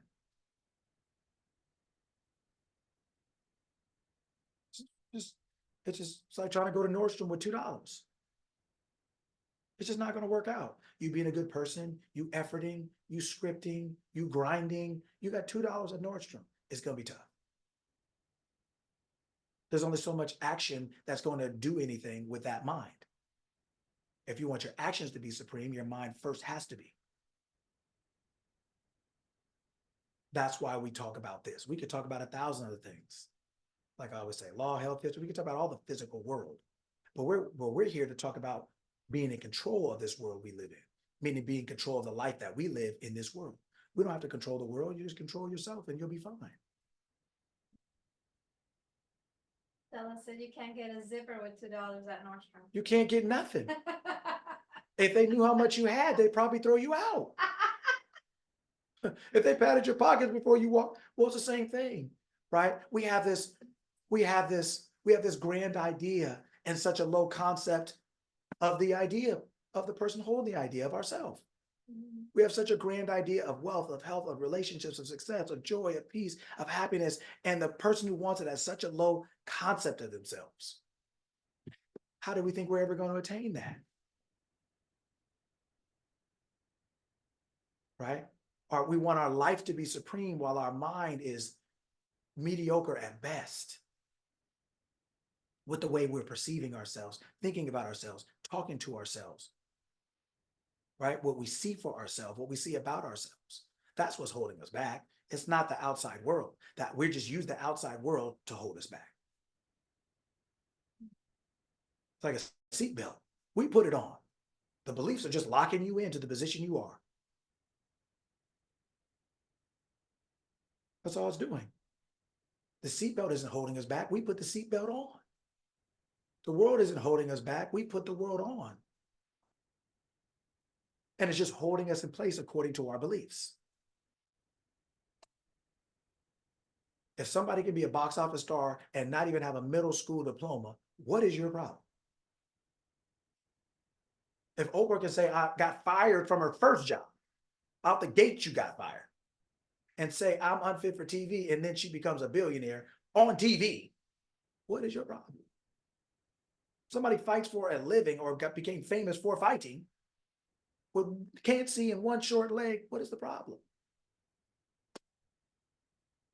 Walt Disney got the most Emmys out of everybody and got the happiest place on earth and was a high school dropout. What is the problem? It's not what the problem is, it's what we think it is, what we're telling ourselves it is. And what we're telling ourselves it is based on who we're telling ourselves we are. That's the point. We see things not as they are, we see them as we are. And when you begin to see yourself truly as you are, as the being that can do or have anything, whether that's success or destruction, you start to choose better. Just like as you become an adult, you start to choose better for yourself. You realize this doesn't work, or these clothes don't work, or these shoes don't fit. I don't buy this brand. You start to choose better. We have to choose better. You can do anything. People say that, oh, you can do anything. Yeah, you can. It's true, you can. But who is you? You in potential can. The power in you can do anything. What does it say? With God, all things are possible. What else? What else does it say? All things are possible to him, right? To the mind who believes. So it's giving you the same ability, whether you want to call yourself this or that. You have the ability to do it. But it's based on who you think you are. So do you have the potential? Yes. Will you use it? That's a personal decision. But you're making that decision personally. So then who is the person? Who is the mask? Who is the character? Who is the identity you're assuming? Who do you think you are? People only say that, right? When you get mad, when you're arguing with somebody, who do you think you are? But what if you actually just sat down on the couch today and said, who do I think I am? Who am I telling myself on a consistent basis I am? If you don't know, take a look at your life. That's who you're telling yourself you are. Your health, that's who you're telling yourself you are. Your money, that's who you're telling yourself you are. Your relationship, that's who you're telling yourself you are. If you don't know, look around. And then based on when you look around, sit there again and say, okay, all right. Well, now who do I want to start telling myself I am? Because if I talk myself into this, I can talk myself into that too, though. The power to do that doesn't change. Doesn't matter how long you've been broke. Doesn't matter how long you've been sick. And none of those things matter. But they only matter to us. And they only matter to us because of who we think we are.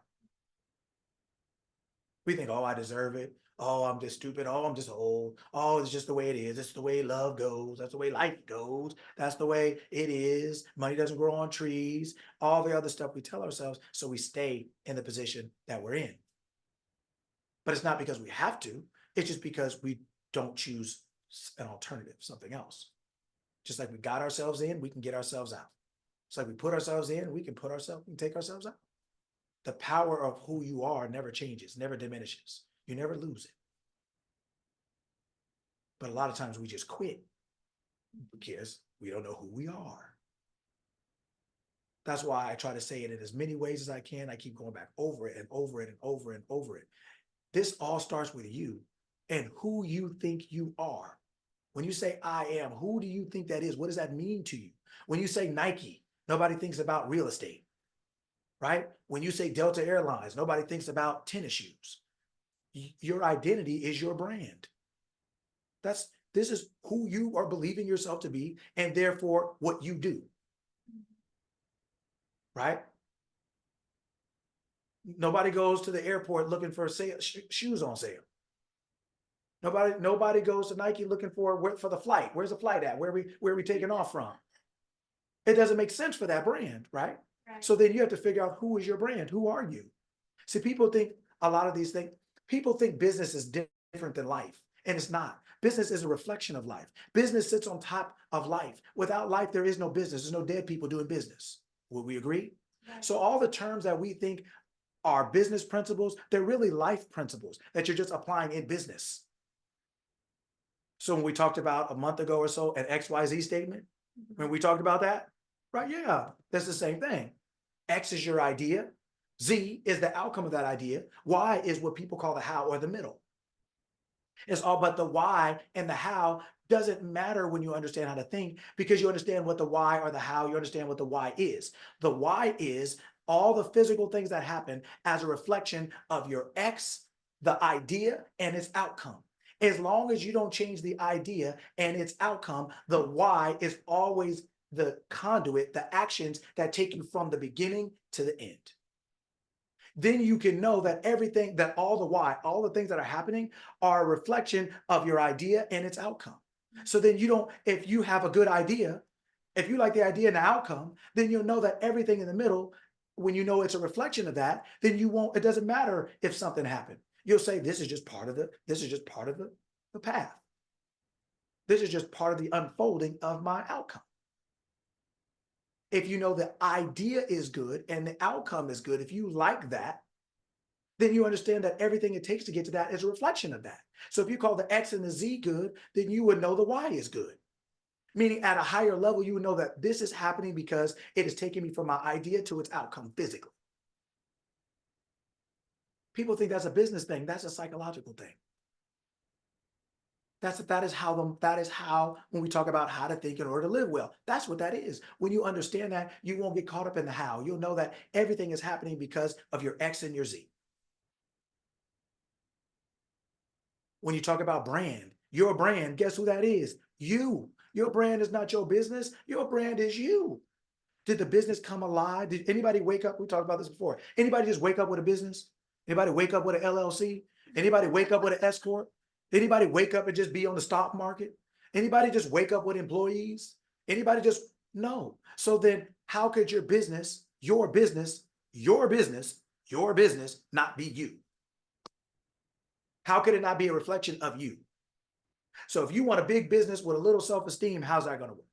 If you want a big business with a little self-concept, how's that going to work? If you want a big movie theater with this little light of mine, how is that going to work? What if you went to a movie to watch a movie and they had a little light?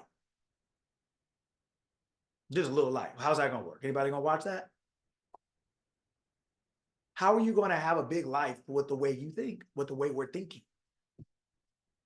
You can't do that. It's not personal. It's not emotional. It's not spiritual. This is reality. We're talking about reality. Humanity thinks reality is what happens when it comes into the physical expression of something. Reality, if that's the case, then what do you call the creator of that? If reality is the outcome of something, we call it real once it happens. Well, what do we call the thing that's making it real or that made it real? What do we call that? Is it like super reality? Oh, you know what it is? It's virtual reality. That's what you're living through your body is virtual reality. Because you are not your body. You are the being that is animating your body. You're looking through your eyes. You're hearing through your ears. You're smelling through your nose. That's why your eyes are possessions. Your possessions, not you.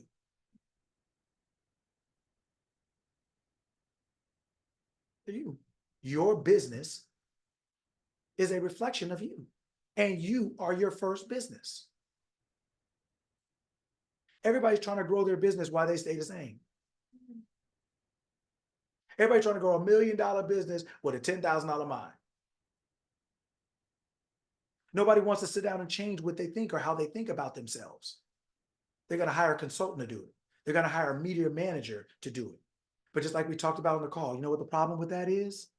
Is that when you spend all that money on marketing and advertising and everything else, guess what happens then?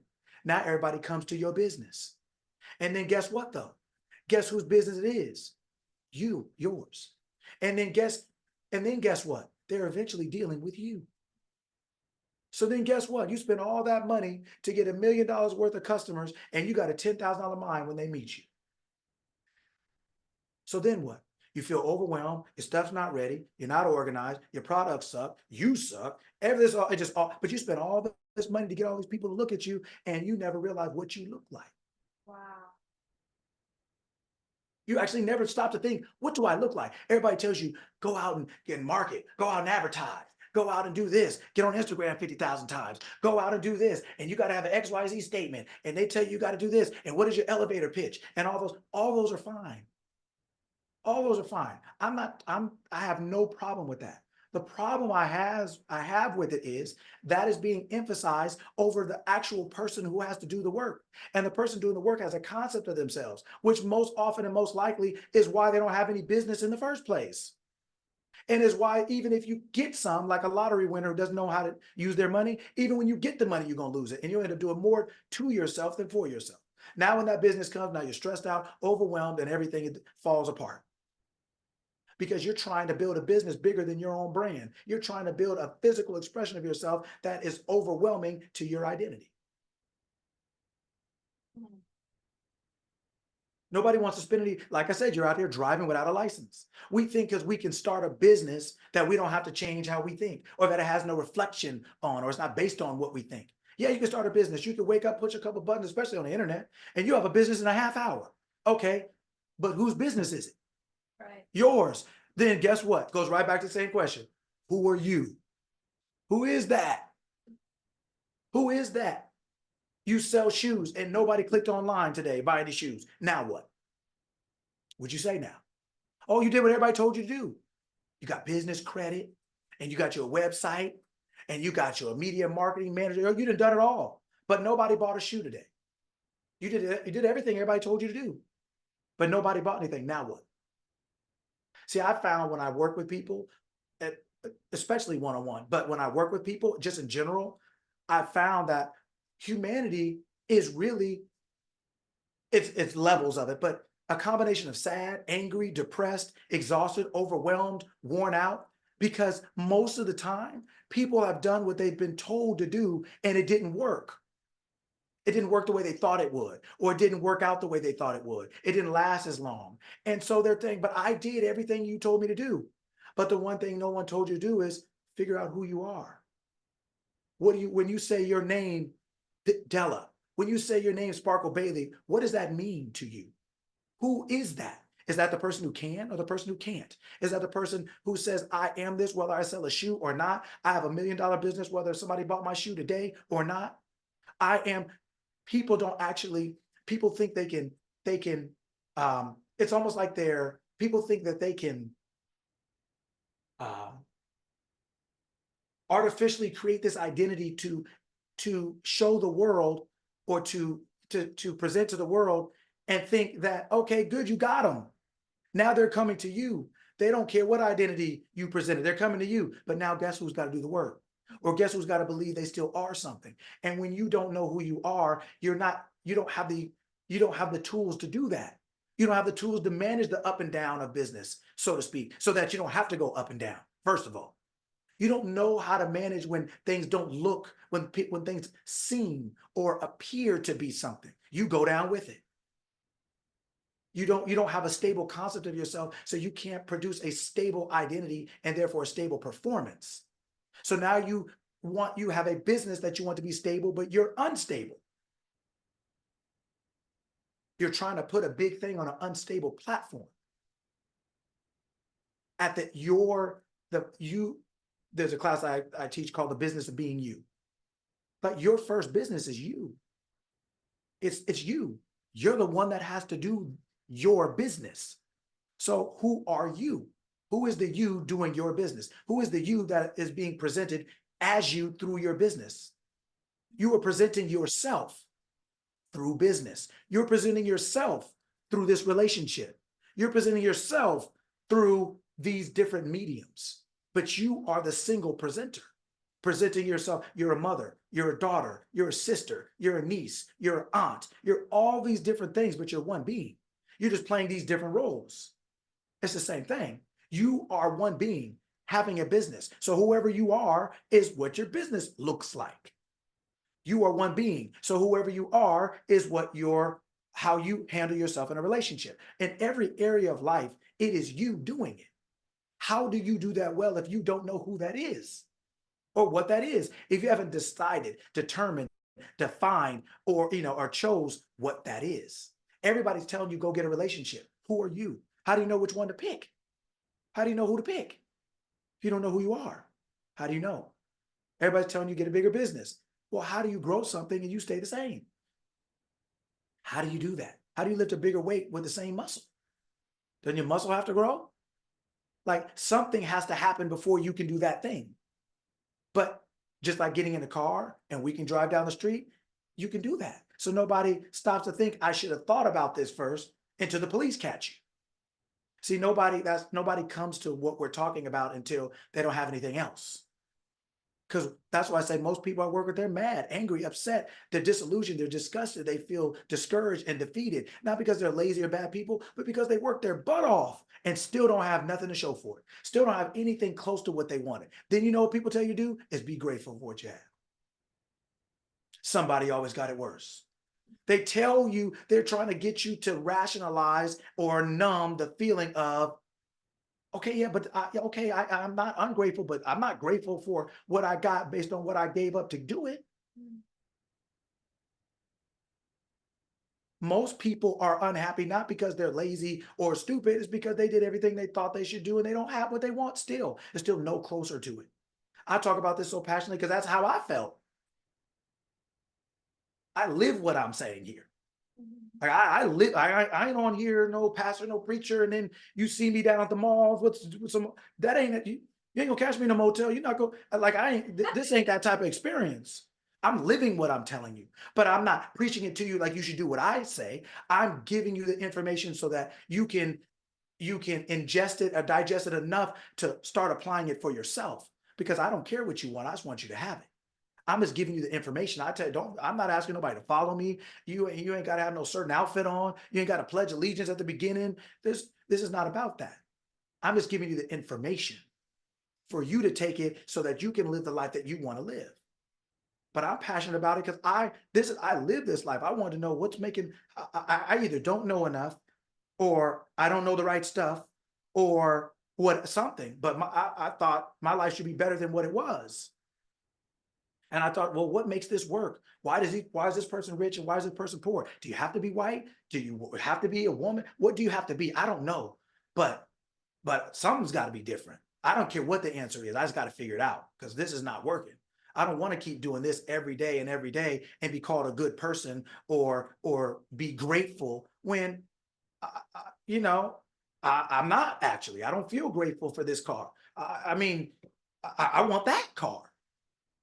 Well, why should I have to stay with something I don't want? Well, be grateful. So I shouldn't. Okay, so I'm just going to live in gratitude, but I shouldn't have any desires then. I shouldn't even want Frosted Flakes. Just get flakes. Then there shouldn't be any organic water. There shouldn't be any alkaline water. There shouldn't be why are we? It just doesn't make any sense. But that's why so many people are in the situations emotionally that they're in. And so then they try to numb them. So they drink a lot, they smoke a lot, they entertain themselves a lot, right? Or they don't, that doesn't happen, then they get diseases, whether they're mental, emotional, physical, because they are trying to suppress unhappiness and discomfort. And just not being what they want to be. That's why I talk the way I talk here, because I want you to have it. I don't care what you want. I just want you to have it. And I want you to know that you can have it and that it's your right to have it. And no one has more than you or is better than you. They just may know more than you, or they may be exercising more of that knowledge, but they're not more than you. No one's a bigger star than you. No one's smarter than you. No one's more beautiful or more handsome than you. You're the only one there is and that ever will be. You're not in competition. And competition, people don't even know that word actually means to strive with. It doesn't mean to strive against. It means to strive with. It actually means to do something with someone. But that's a whole nother situation. But the point is, you're not comparing yourself to other people. You can't do that normally, rationally, reasonably, truthfully. You can't compare yourself. You're not the same. That's why comparison is bad. It's not even possible. Not whether you should or shouldn't. It's not possible. There's no one like you. You're the only identity that you will ever be and that will ever be. Everyone else is their own separate one. Mm-hmm. So comparing yourself doesn't make sense because it's not even possible to do. It's not even whether it's right or wrong. It's not actually possible. So you're doing something that's not even actually possible, wondering why it's impossible or why you can't ever come to some form of happiness with it. Because it's not working. It's not possible to do. Right? You are your first business. If you handle you, if you take care of you, if you understand you, then you can handle your business's business. Then you can use the facilities, the supplies of the world to your highest and best good. Because you're thinking properly. Just like you can use a skillet to your highest and best good. Like you can use a stove. Like you can use a car. Like you can do 1,000 other things to your highest and best good. But you can't use those things properly until you are proper. Until you have an understanding. The water is lovely when you know how to swim. Throw somebody in there who doesn't. The stove is lovely, but you wouldn't let a 2-year-old around it. A car is lovely. You wouldn't let your 10-year-old drive it. These things are not good or bad things. A lot of times they're just working against us because we're using them in our ignorance. We care more about techniques. We care more about resources. We care more about the external things than the actual thing itself. You are the source. All the physical things are things you created as a resource. A pencil doesn't work itself. A computer didn't create itself. So how can it be greater than you? A business doesn't create itself. How can it be too big for you? It's not possible. It's not the truth. But without the truth, you'll never be free. And if you're not a free, you're a slave. If you're not free, you're a slave. Well, why do we think we feel the way we feel? That's how slaves feel. I can't, I hope, I wish someday over the yonder, on the other side of the sky and the pie and pie and by and by, like Rev Ike said, like if we're always delaying gratification, not because we need instant gratification, but you do need some present gratification. You need something that's like, hey man, like I enjoy this. I'm happy with this. I'm glad I have that. Most people don't have that. I ask people all the time, how many areas of a test can you fail before you fail? Well, how many areas of life can you fail before you fail? Meaning, if you, all of you, just think about this for a second. Whether you want to use yourself or somebody you know, ask yourself this question. Whether you're talking about yourself or someone you know, pick a person. Are they driving the car they want to drive? Are they living in where they want to live? Are they living how they want to live? Are they living with who they want to live? Do they have the money they want, the job they want, the body they want? Do they have, how many of those areas are they passing?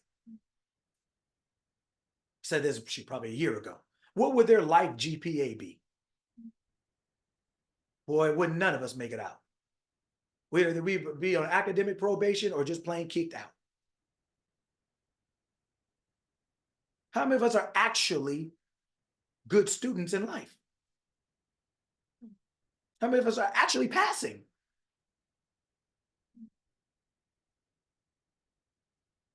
But see, life is not public school. They're not going to pass you with a D. They're not going to keep you moving on because there's a class behind you. They ain't got time for you to be 26 in 5th grade. But life does. Life will do it. Life will do it to you, boy. I know people, 75 years old who can't swim. You don't just get to be Aquaman because you reach a certain age. If you haven't done that, you won't do that. Life is not passing you. It ain't going for that. If you can't do that, you won't get that because you're the creator. You think life is happening to you, but it's really happening through you. It's really happening through you. You are the cause of life. You are life itself. Yeah. Without you, what is a computer going to do? What is your car out front going to do? What is that building that looks so glorious that if 2 years nobody was in there, what would it be called? Abandoned. Because it's not a living thing. Living things are nothing. You're the only thing. You're the only living thing. You are life itself. And yet we're out here hoping we can get a better job, like a job is going to save you. How's that going to happen? People lost their job in COVID, good jobs. People had degrees and couldn't get a job. What about all the things they told you to get that you had to have? And if you just had that, you'd be okay forever. If you just start your own business, you'll be free. What if you start your own business, you were a dentist during COVID? Then what? Well, then what? Right? What happens if you went to Stanford and you were surely going to have a job and COVID hit? Then what? Right. What happened? Look at everybody who lost so many things that you should not have lost if you did what you were supposed to. But you did what you were supposed to. You got the student loan to approve. And still lost your medical business, your dental business, still lost your this or your that over COVID, something you didn't even do, don't know anything about. Then you got to figure out who you are. Then you realize all these other things they tell you are important or the most important or define you or make you what you are. You realize they can't even help you. Did your business call you back?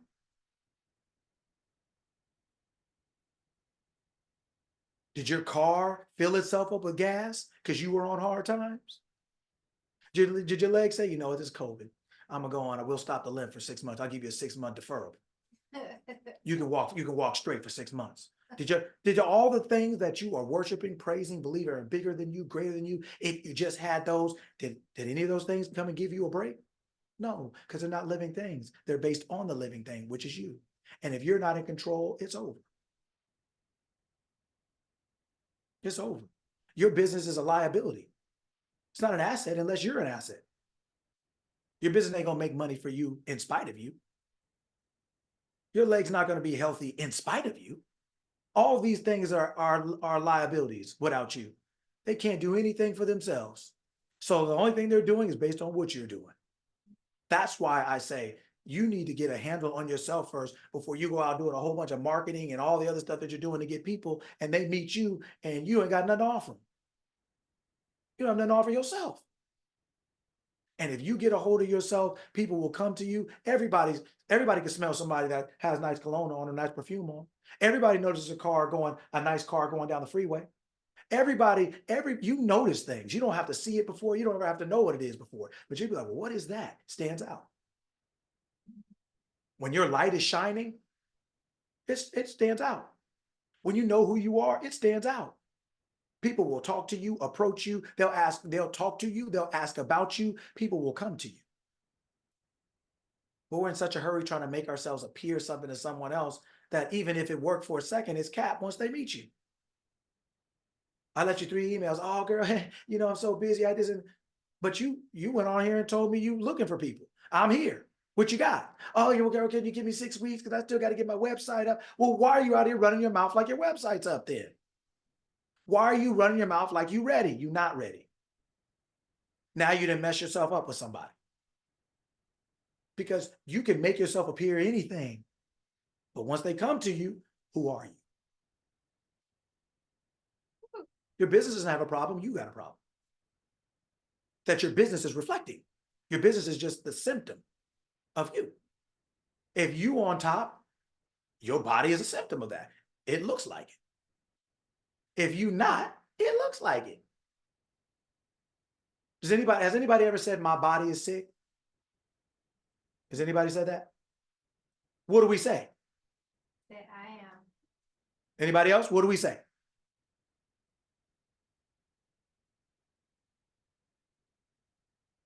What do we say?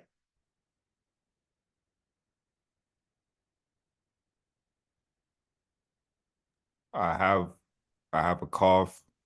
I have a cold. Who is I?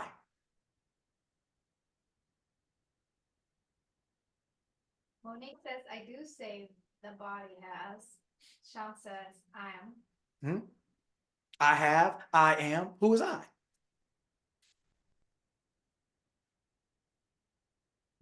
Till we determine who that is, that's why those things happen. If we knew who I really was, you don't see God with pneumonia. You ain't never seen God take no day off. You ain't never seen God do this. I mean, it's in the sense of like, I'm unable. Anybody say, you know what, I can't pray today because it's Tuesday and it's a holiday, it's 4th of July. Heaven ain't closed. Meaning the highest height of your mind is never closed. Has there ever been a day you can't have a good idea? Has there ever been a time of day you can't have a good idea? Okay, it ain't never closed then. But guess what else ain't never closed? Ever been a day you can't be stressed out? Ever been a time of day stress didn't wake you up like a burglar with his hand on your throat? Hell ain't never closed either. Because they're not physical places, they're concepts, they're consciousness of mind. The higher up you go, the more in the heaven you seeing. The lower you go, it's happening. Yeah, it's like that. This is what it is, right? It's what it is. Yes, that's what it is. This is your responsibility. This is you. And you have everything in you to do that. Everything. Your business will take off when you take off. It's your business. Your health will take off when you take off. It's your health. It can't do it itself. It can't do it without you or in spite of you. It is a direct, literal reflection of you. If you want it to change, you change. If you want it to get better, you get better. The mirror doesn't smile first. People say that all the time. The mirror doesn't smile first. The echo doesn't happen first. This is you. Everything is it is a reflection of you. When you understand that, then you'll place more value on looking at yourself, spending time with yourself, thinking, learning how to think, choosing your thoughts, saying, this is what I want to be, this is what I want to do, this is what I want to have, and say, okay, I'm this thing now. This is how I'm now going to do that. This is who I decide to be. When you do that, you'll see the physical world change itself, because it's going to change in reflection to mirror you. It's a constant mirror of you. It will change what it's showing you, but not because it really changed itself. It's because you changed, and so it's able to show you a different aspect of yourself. The mirror doesn't change, but it'll show you something different if you change your clothes, but not until then.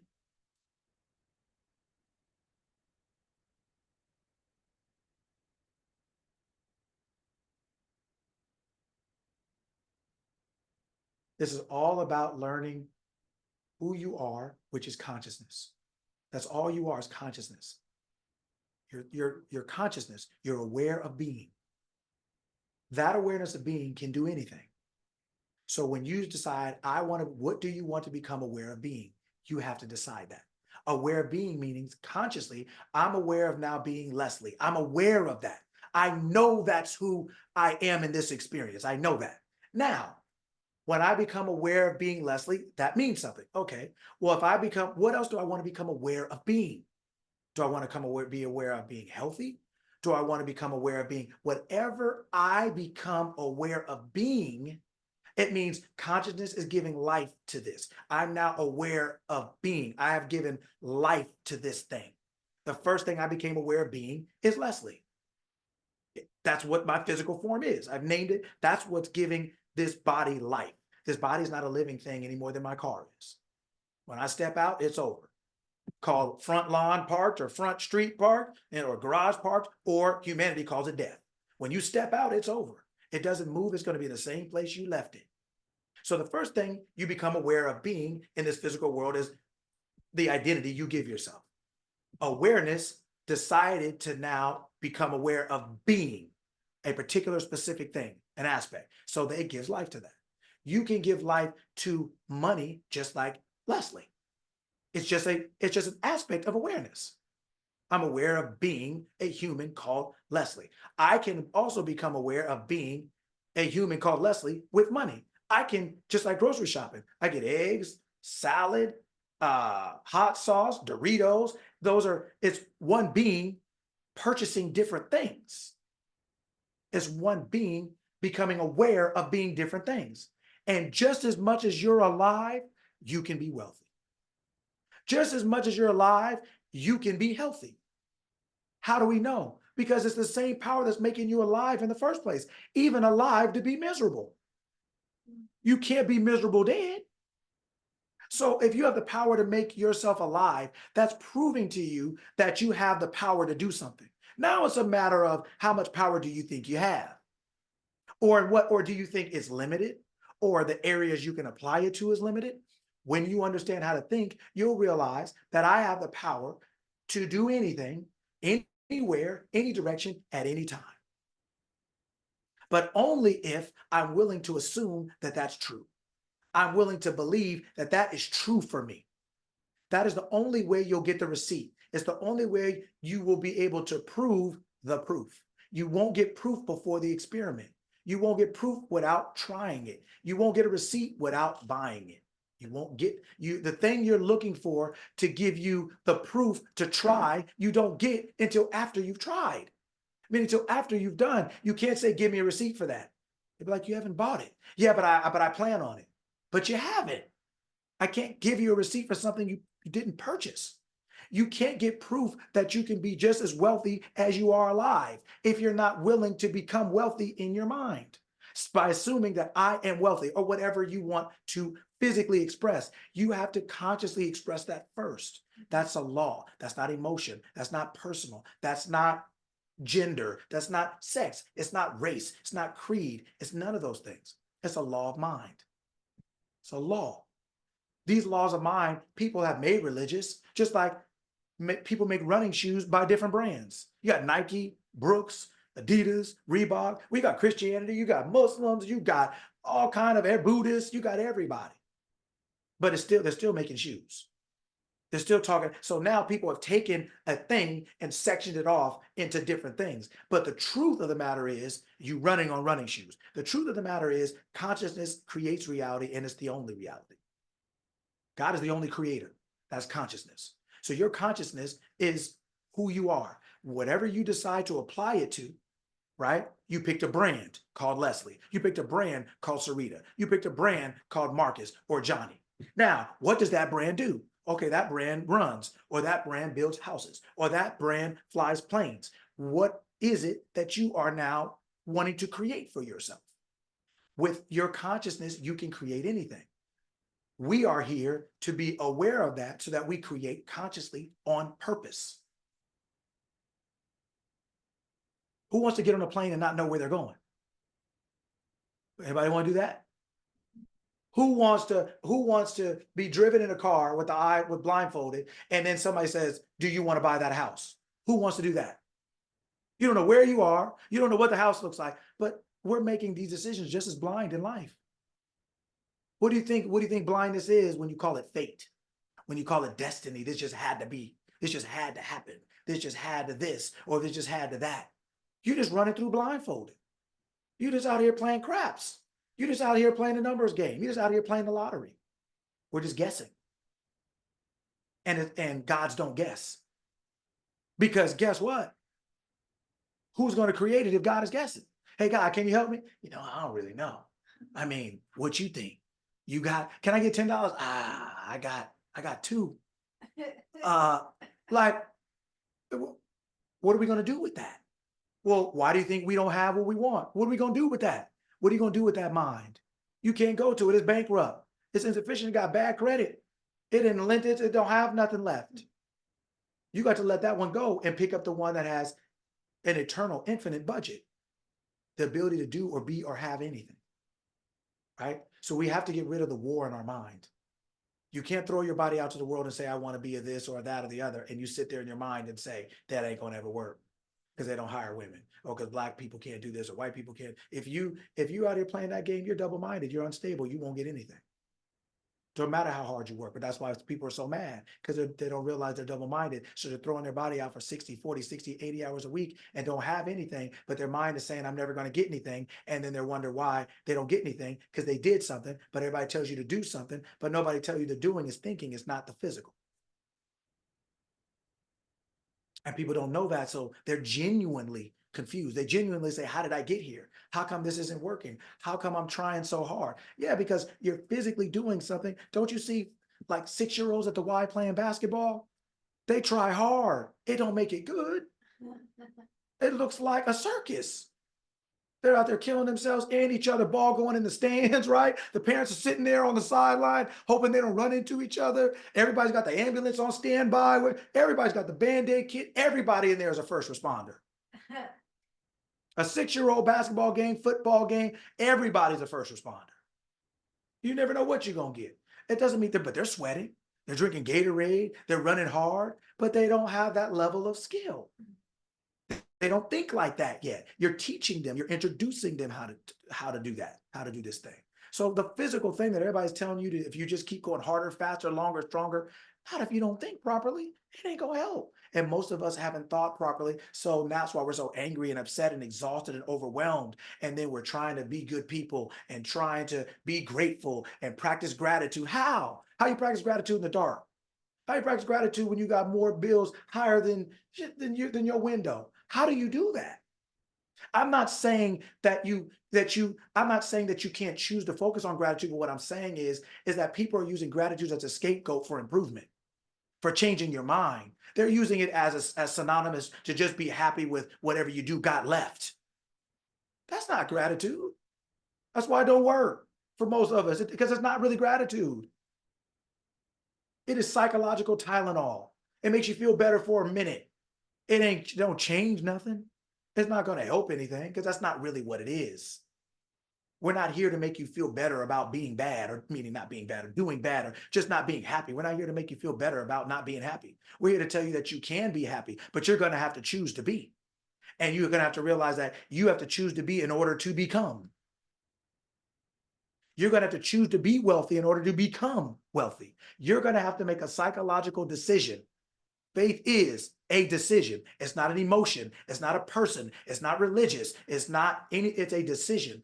I'm making a decision to do something that doesn't matter what's been happening. It doesn't matter what I haven't done. It doesn't matter what I haven't seen. I'm making that decision now. I'm choosing to be without proof. I've never been a millionaire, but I want to be one. I'm deciding I am that. Like Karen said yesterday, I'm deciding I'm working in this downtown building in Chicago. I'm working there, or wherever it was, Chicago or New York. I think it was New York. I'm working there. I don't know anybody. I don't know how I'm going to do it. I don't know what job. I didn't say. I just said I'm going to work there. That's what gods do. Gods make things. Who else is God waiting for? If God didn't say, let there be light, did anybody else raise their hand and say, I got it? Anybody else say, I got it. I'll take care of it. There's no one else around. You are the governor of your life. And that governor is your mind. Is the faculty which you are using. You're using your mind like a bank vault, and you put everything in it. So when I say who is I is the being that has made a mind with thoughts, feelings, and beliefs. And whatever you're telling it to believe, it will believe. That is the freedom you have in humanity, is the ability to choose which thoughts you entertain. That's your freedom. You think your freedom is going to work another job. You think your freedom is going to do 20 more push-ups. That's just, all you're doing now is physically performing the idea. But if you're physically performing an idea, then your physical performance is not independent of the idea. And which one came first? The one with the goal makes the rules. The mind came first. The idea came first. That's the governor. That's the goal. That's the king. That's the queen. That is El Chapo. That's it. That's the one making it pop off. It's not the physical. The physical is always following the mental. When you understand that, you understand the place you need to make your decision is in your mind. That when you go hard 40, 80, 60 hours a week physically, go hard 40, 68 hours mentally. Meaning I will not change my mind about what I am. Okay, you know what? I've been to work. Everybody got one of them, people get them plaques like, I've been to work every day for a year. Or your kids go to school and they're like, I was there every day, perfect attendance. Well, how many people have perfect mental attendance? How many people show up and say, I am thinking this thought about myself? Rain, sleet, snow, sick, cold, COVID. People agree. People don't agree. People say I'm smart. People say I'm stupid. I'm perfect attendance. I am holding my mind here. Now, if our kids went to school and they got perfect attendance, boy, they could probably convince us to take them Chuck E. Cheese, get them some ice cream, because we're so proud that they showed up and did what we think they should do every day. Then why don't we do it? So let's forget a year. Let's do an experiment. How about for a month? Let's try a month. This month just started. It's June 8th, so I even gave you a couple days off. All you got to do is go to the 30th. How about you have perfect attendance? How about you choose something for yourself? I'm healthy, or I'm wealthy, or I have a job doing what I love to do, making the money I want to make. Or everyone books me for as a coach. Or everyone buys out my soap. I can't make it fast enough. Or whatever it is, right? Or my photo booth is literally popping. Like literally, it's just popping and flashing, like literally. It's smoking. I got to get more machines. Or whatever else it is. How about you have perfect attendance for a month? I want you to pick one thing that you're going to have perfect attendance for a month. It means you are willing to assume that you are this thing, whether it's what you are or you have or you do for a month. And I don't care if it rains.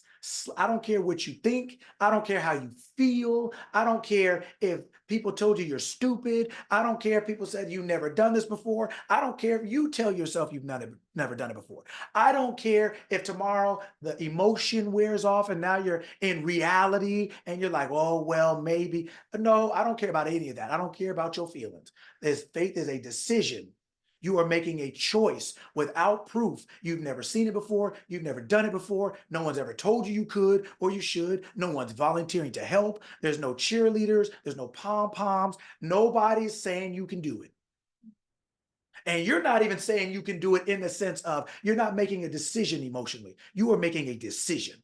I am deciding that I'm going to think this about myself. I am this, or I have this, or my business is this, or my relationship is this, or I'm happily and blissfully married, or I'm in a great relationship. Whatever it is you want, pick one thing so you can focus on it. One thing for the rest of this month. Perfect attendance. I don't care how I feel. I am not going to say anything different. I am showing up to school every day. I have more money than I could ever use or need. Right? And then you look in you go in your app and it says $11.12. I have more money. I have more money than I could ever use or need. It don't matter if you got to swallow hard. Shoot, you've gone to work with a headache, haven't you? You've gone to work with your feet hurting, haven't you? You've done the right thing uncomfortable, haven't you? Well, then do the right thing. For the rest of this month, do it. I don't care what you think. I don't care what you feel. I don't care what your emotions say. I don't care what your bank account says. I don't care what your significant other says. I don't care what the wind and the weather and the road say. You pick something about yourself, one thing that you are going to show up every single day, and you won't entertain all the realistic, keep it real, 100, this and everything else everybody does, right? You are going to be honest with yourself. I am what I said I am, because I am who I say I am. And when God says, let there be light, that's what it is. When you say, let there be this is what it is. And you're just going to do it for 22 days, 22, 23 days. If you count today, I don't know. You're going to have perfect attendance.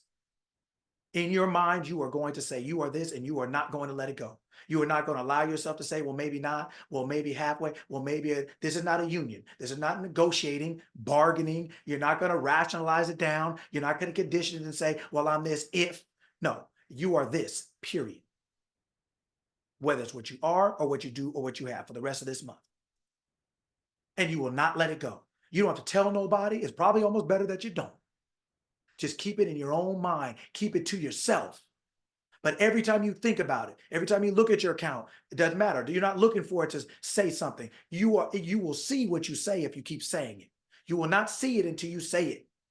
Meaning you will not, there is no physical thing to create it. That's if you, the creator, are not creating it. Meaning if you're not assuming it to be so. So every time you look in your account, it doesn't matter. You go in there, you're not looking for it, but you may go in there to pay a bill. Pay it. I got millions of dollars. I got more money than I can ever use or need.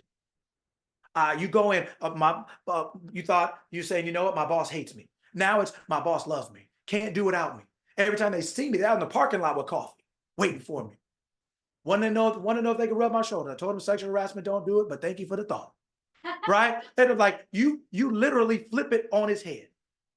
My boss loves me, can't do without me. My boss told me they want to give me a raise.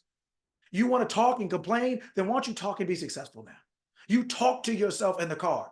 My boss loves me, wants to give me a raise, always telling me about to give me a raise. Yeah, my boss is giving me a raise this week. You, for the rest of this 2 days, it is what you say, it's not what you see.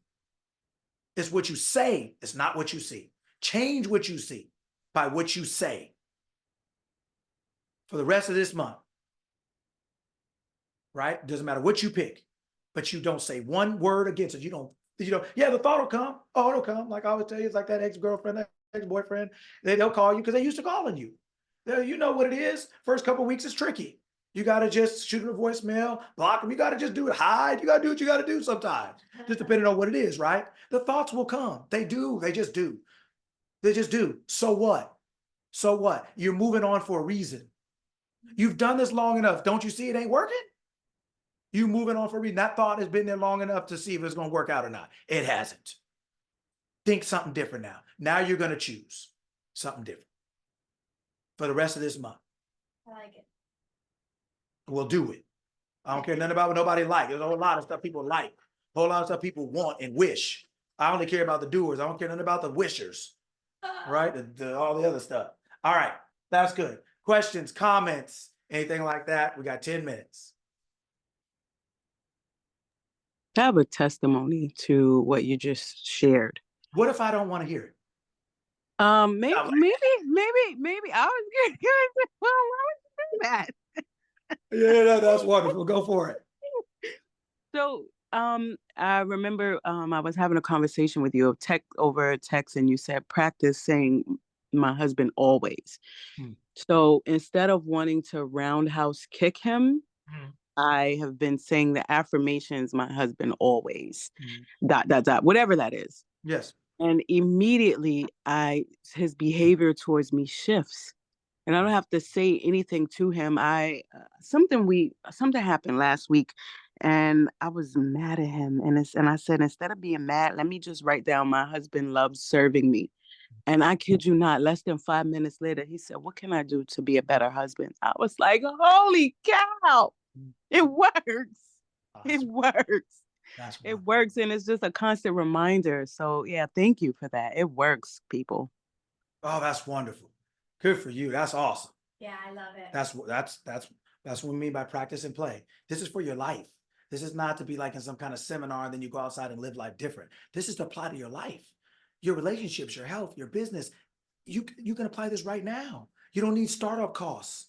You don't need no degree. You don't need certification. You don't need to be in an organization. You don't have to move. You don't have to go back to school for it. You can literally take what you're hearing now and apply it to something is not simple, but something as simple as that, like life direct, right? Oh, that's wonderful. Thank you for that. It's always wonderful to hear. Wonderful.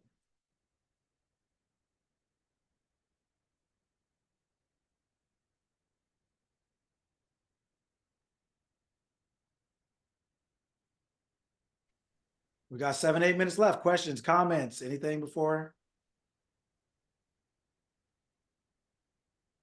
Coach Lucky, I got a comment. Yes. This is the third time today. So lately I've been getting up early in the morning, like 4 o'clock in the morning. And this morning at 4:30, I was listening to Abraham Hicks, Got This Message. 6:30, listening to Alex Hormozy, Got This Message.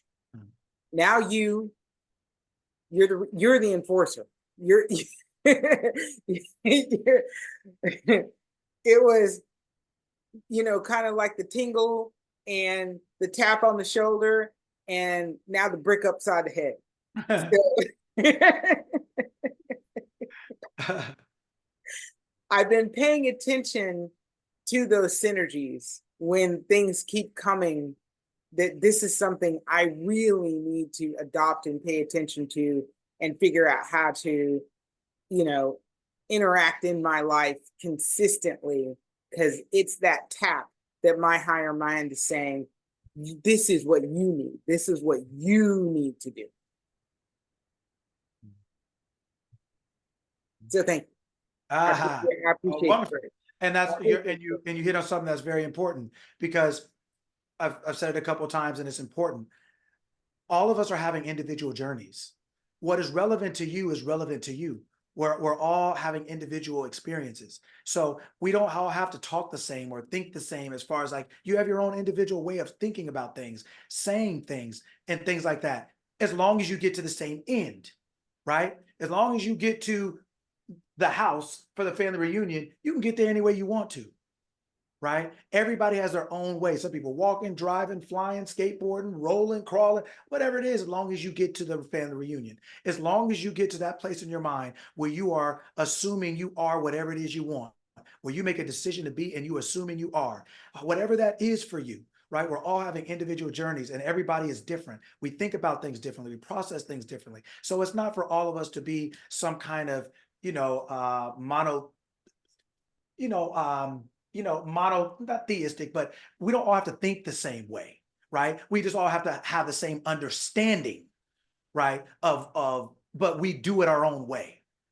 Just playing basketball, I play different than my friends, but we're all playing the same game. We all have the same desired end to win, right? But we all approach that based on our own individuality. Height, strength, speed, skill, all the other stuff, right? So it's not that we all have to act the same or think the same, because we're all different, but we all have to have the same understanding that we're playing basketball, or that we are consciousness, and what we think and keep telling ourselves is true is true. It becomes physical experience in our world. If we have that understanding, that's the game of basketball. How we play it, we can play it on our own individual skill, will, abilities, and things like that, because that's the most effective and efficient way for you to win, for you to be a positive, productive member of the team, so to speak, or right, a member of a group, is for you to find out how to be you and do you properly, right? Not according to everybody else's happiness and things, but according to being a proper fit, understanding what we're doing here. So you're absolutely right. Wonderful. Wonderful, wonderful. All right. I'm on my car Bluetooth. Hopefully there's no echo or anything, but just thank you.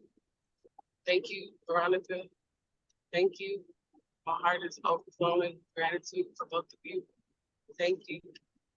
The book club readers who came out today. I know Jay was here. He had to leave early. But his schedule was crazy busy today. He said, you know, he wanted to just tap in just because Coach Lucky is just out here just helping people see things much clearer. And I have to make sure my people are here. I appreciate the heck out of this community very much. I want everybody to just continue enjoying your Saturday and the rest of your life right along with me. Enjoy the rest of your life. So we ain't got time for nothing else, okay? We ain't got time. I'm talking tonight while I'm driving. Let me get back to driving. Choppy. Yeah, it's kind of choppy, but definitely thank you. It's always a pleasure for, you know, to have you showing up. And please tell, please tell your girl happy graduation today. Definitely happy for her happy high school graduation. Tell Gavin I said, you know, keep living, keep hitting, keep cracking, keep applying pressure to the pressure. Right.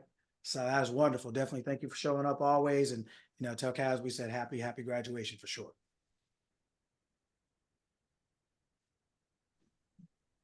Can say something right quick. I'm so grateful to the fact that the book that we were reading, and it was one portion where he's saying that he spent so much money he spent a lot of money. And what I can say is the money that I spent to get to this point, and it was like through other, because there was other things that led me to Saturday mindset class. And I spent a lot of money, but I look at it as not a loss. I look at it as it was for my education. And so now I'm grateful that my mindset is on the right track now. I have a mindset as opposed to trying to look for outside and going to this coach and going to that coach and trying to get things. Now I realize it's within me. So that's it. Wonderful. Wonderful. That's what we're all learning. And that's what we're all learning. It's within you. It's within you, within you, within you. If you just go within and close the door and pray to your Father who's in secret, you'll be rewarded openly, right? When you go into your consciousness and you sit back and you just decide what you want to be and can see yourself doing that, it's there. It's there and you'll be rewarded openly. All the things will come to you. You'll be rewarded openly from that relationship you have inwardly, right? So that is wonderful. Wonderful. Coach Lucky, I just want to say, it seems as if this information is so like familiar. It doesn't seem foreign to me at all. Although the concept is like, I'm hearing it maybe for the first time, but the concept is not unfamiliar. It's almost as if it's touching a part of me that was already aware of this, but just needed to hear it out loud. So I appreciate it. And I am who I say I am and will be who I say I will be. So thank you so much. Absolutely. And I am a great mother to a great son. There you go. There you go. There you go. Right. What does it say? People need to be reminded more often than they need to be taught. We just need to be reminded. That's how we learn anything in our human experience is repetition. It doesn't matter what we repeat. It just matters that we repeat. So whether it's affirmations or scripting or whatever, it's not the technique that does it. It's just the understanding of how things are done. Absolutely. Yes. What'd you say? Coach Lucky, I just want to tell you, thank you. I've been chilling in Jamaica this whole week at my house. Okay. With the AC out. And Love it. look, I'm chilling in Jamaica. Look, and like I said, everything works for my highest and best good. And even though like kind of went a little sideways there, I had to get a second opinion on my AC. The next guy came out, he was like, look, he wrote it up. It was normal wear and tear is what happened to the compressor, and my unit is still under warranty until 2028. So yeah, we're good. We good. We chilling in Jamaica until they come and fix it. That's all. That's sweet, man. That's a nice place to be. Listen. But what, you know, with quote unquote a problem, that's a nice place to be. Man, Jamaica, that's a nice place to be with a problem, even though it's not really one. But that's awesome. Good for you. Good for you. Wonderful. All right, it's 9. Anyone else before we go? Any questions, comments? Yeah, yes, I just want to say thank you, Coach Lucky. Yes. Turn my camera really quickly. So just want to say thank you so much. The way that you presented the information allows me to just have a lot of aha moments. And I don't know, it makes the way you present it makes me easily implement it in my life and really take a step back and think about how, I'm in control of my own destiny and how my actions is, like my thought process and how my thought and what I'm thinking leads to like my decision making and action. So you bring a lot of things into forefront, and I want to thank you for that because, like I think the young lady said before, it's like the concept is not unfamiliar, but just the way you present the information makes it easy to understand. Yeah. Well, thank you. Thank you for coming. It's a pleasure to have you. And I'm glad to hear that because that's my intent. My intent is to take a lot of confusing information that all of us have learned from a lot of different places and bring it to an elementary, rudimentary level where we can see ourselves in it. So it's a lot of different things we're talking about in 2 hours, but certain parts will hit because all of us are individuals. Certain parts will hit us and we'll be like, oh, okay, I can see myself in that. I can see why I thought that. I'm not crazy. I've just been conditioned. I just had a belief that I didn't know. I don't know where I got it from or why I do it or why I do that or think that, but I do. And now with this information, I can see that. And then I can also see how I can change it and what I can change it to. And that is the goal and the intention is to simplify it so we can all use it as we are, where we are now. So when we get off this call, right, and you step out in the streets, we're not the same, but we think different, we do different, and we can have a different life. So absolutely. Thank you. Thank you. Thank you for coming. Thank you. Thank you. Okay, anyone else before I let you go? All right. Well, hey, thank you all for coming as always. Thank you, Veronica, for your help on the mixing boards. I don't know, is there anything you want to say? Just yeah, we have this call for free for the rest of the month, so we have 3 more Saturdays. We're formulating what we're gonna do, so don't think that was disappearing. Also we have the club during the weeks, and that has a replays, an app that gives you access to Coach Lucky.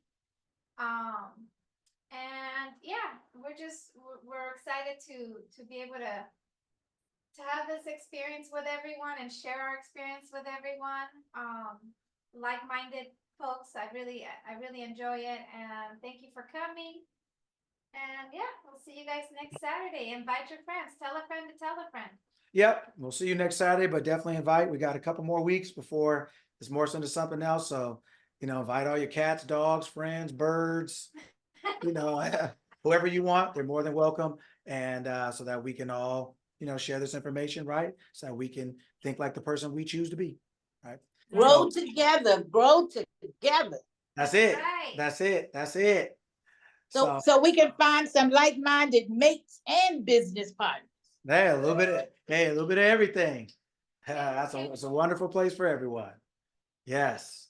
All right. Well, hey, thank you all for coming. Appreciate you all. Have a wonderful rest of the day. For some of you, I'll see you next Saturday. For some of you, I'll see you Monday. Make sure you get that homework done and have a great rest of the day. Have a great weekend. Thank you all, and we'll see you all next time. Thanks. Bye. Bye. Bye. Have a good one.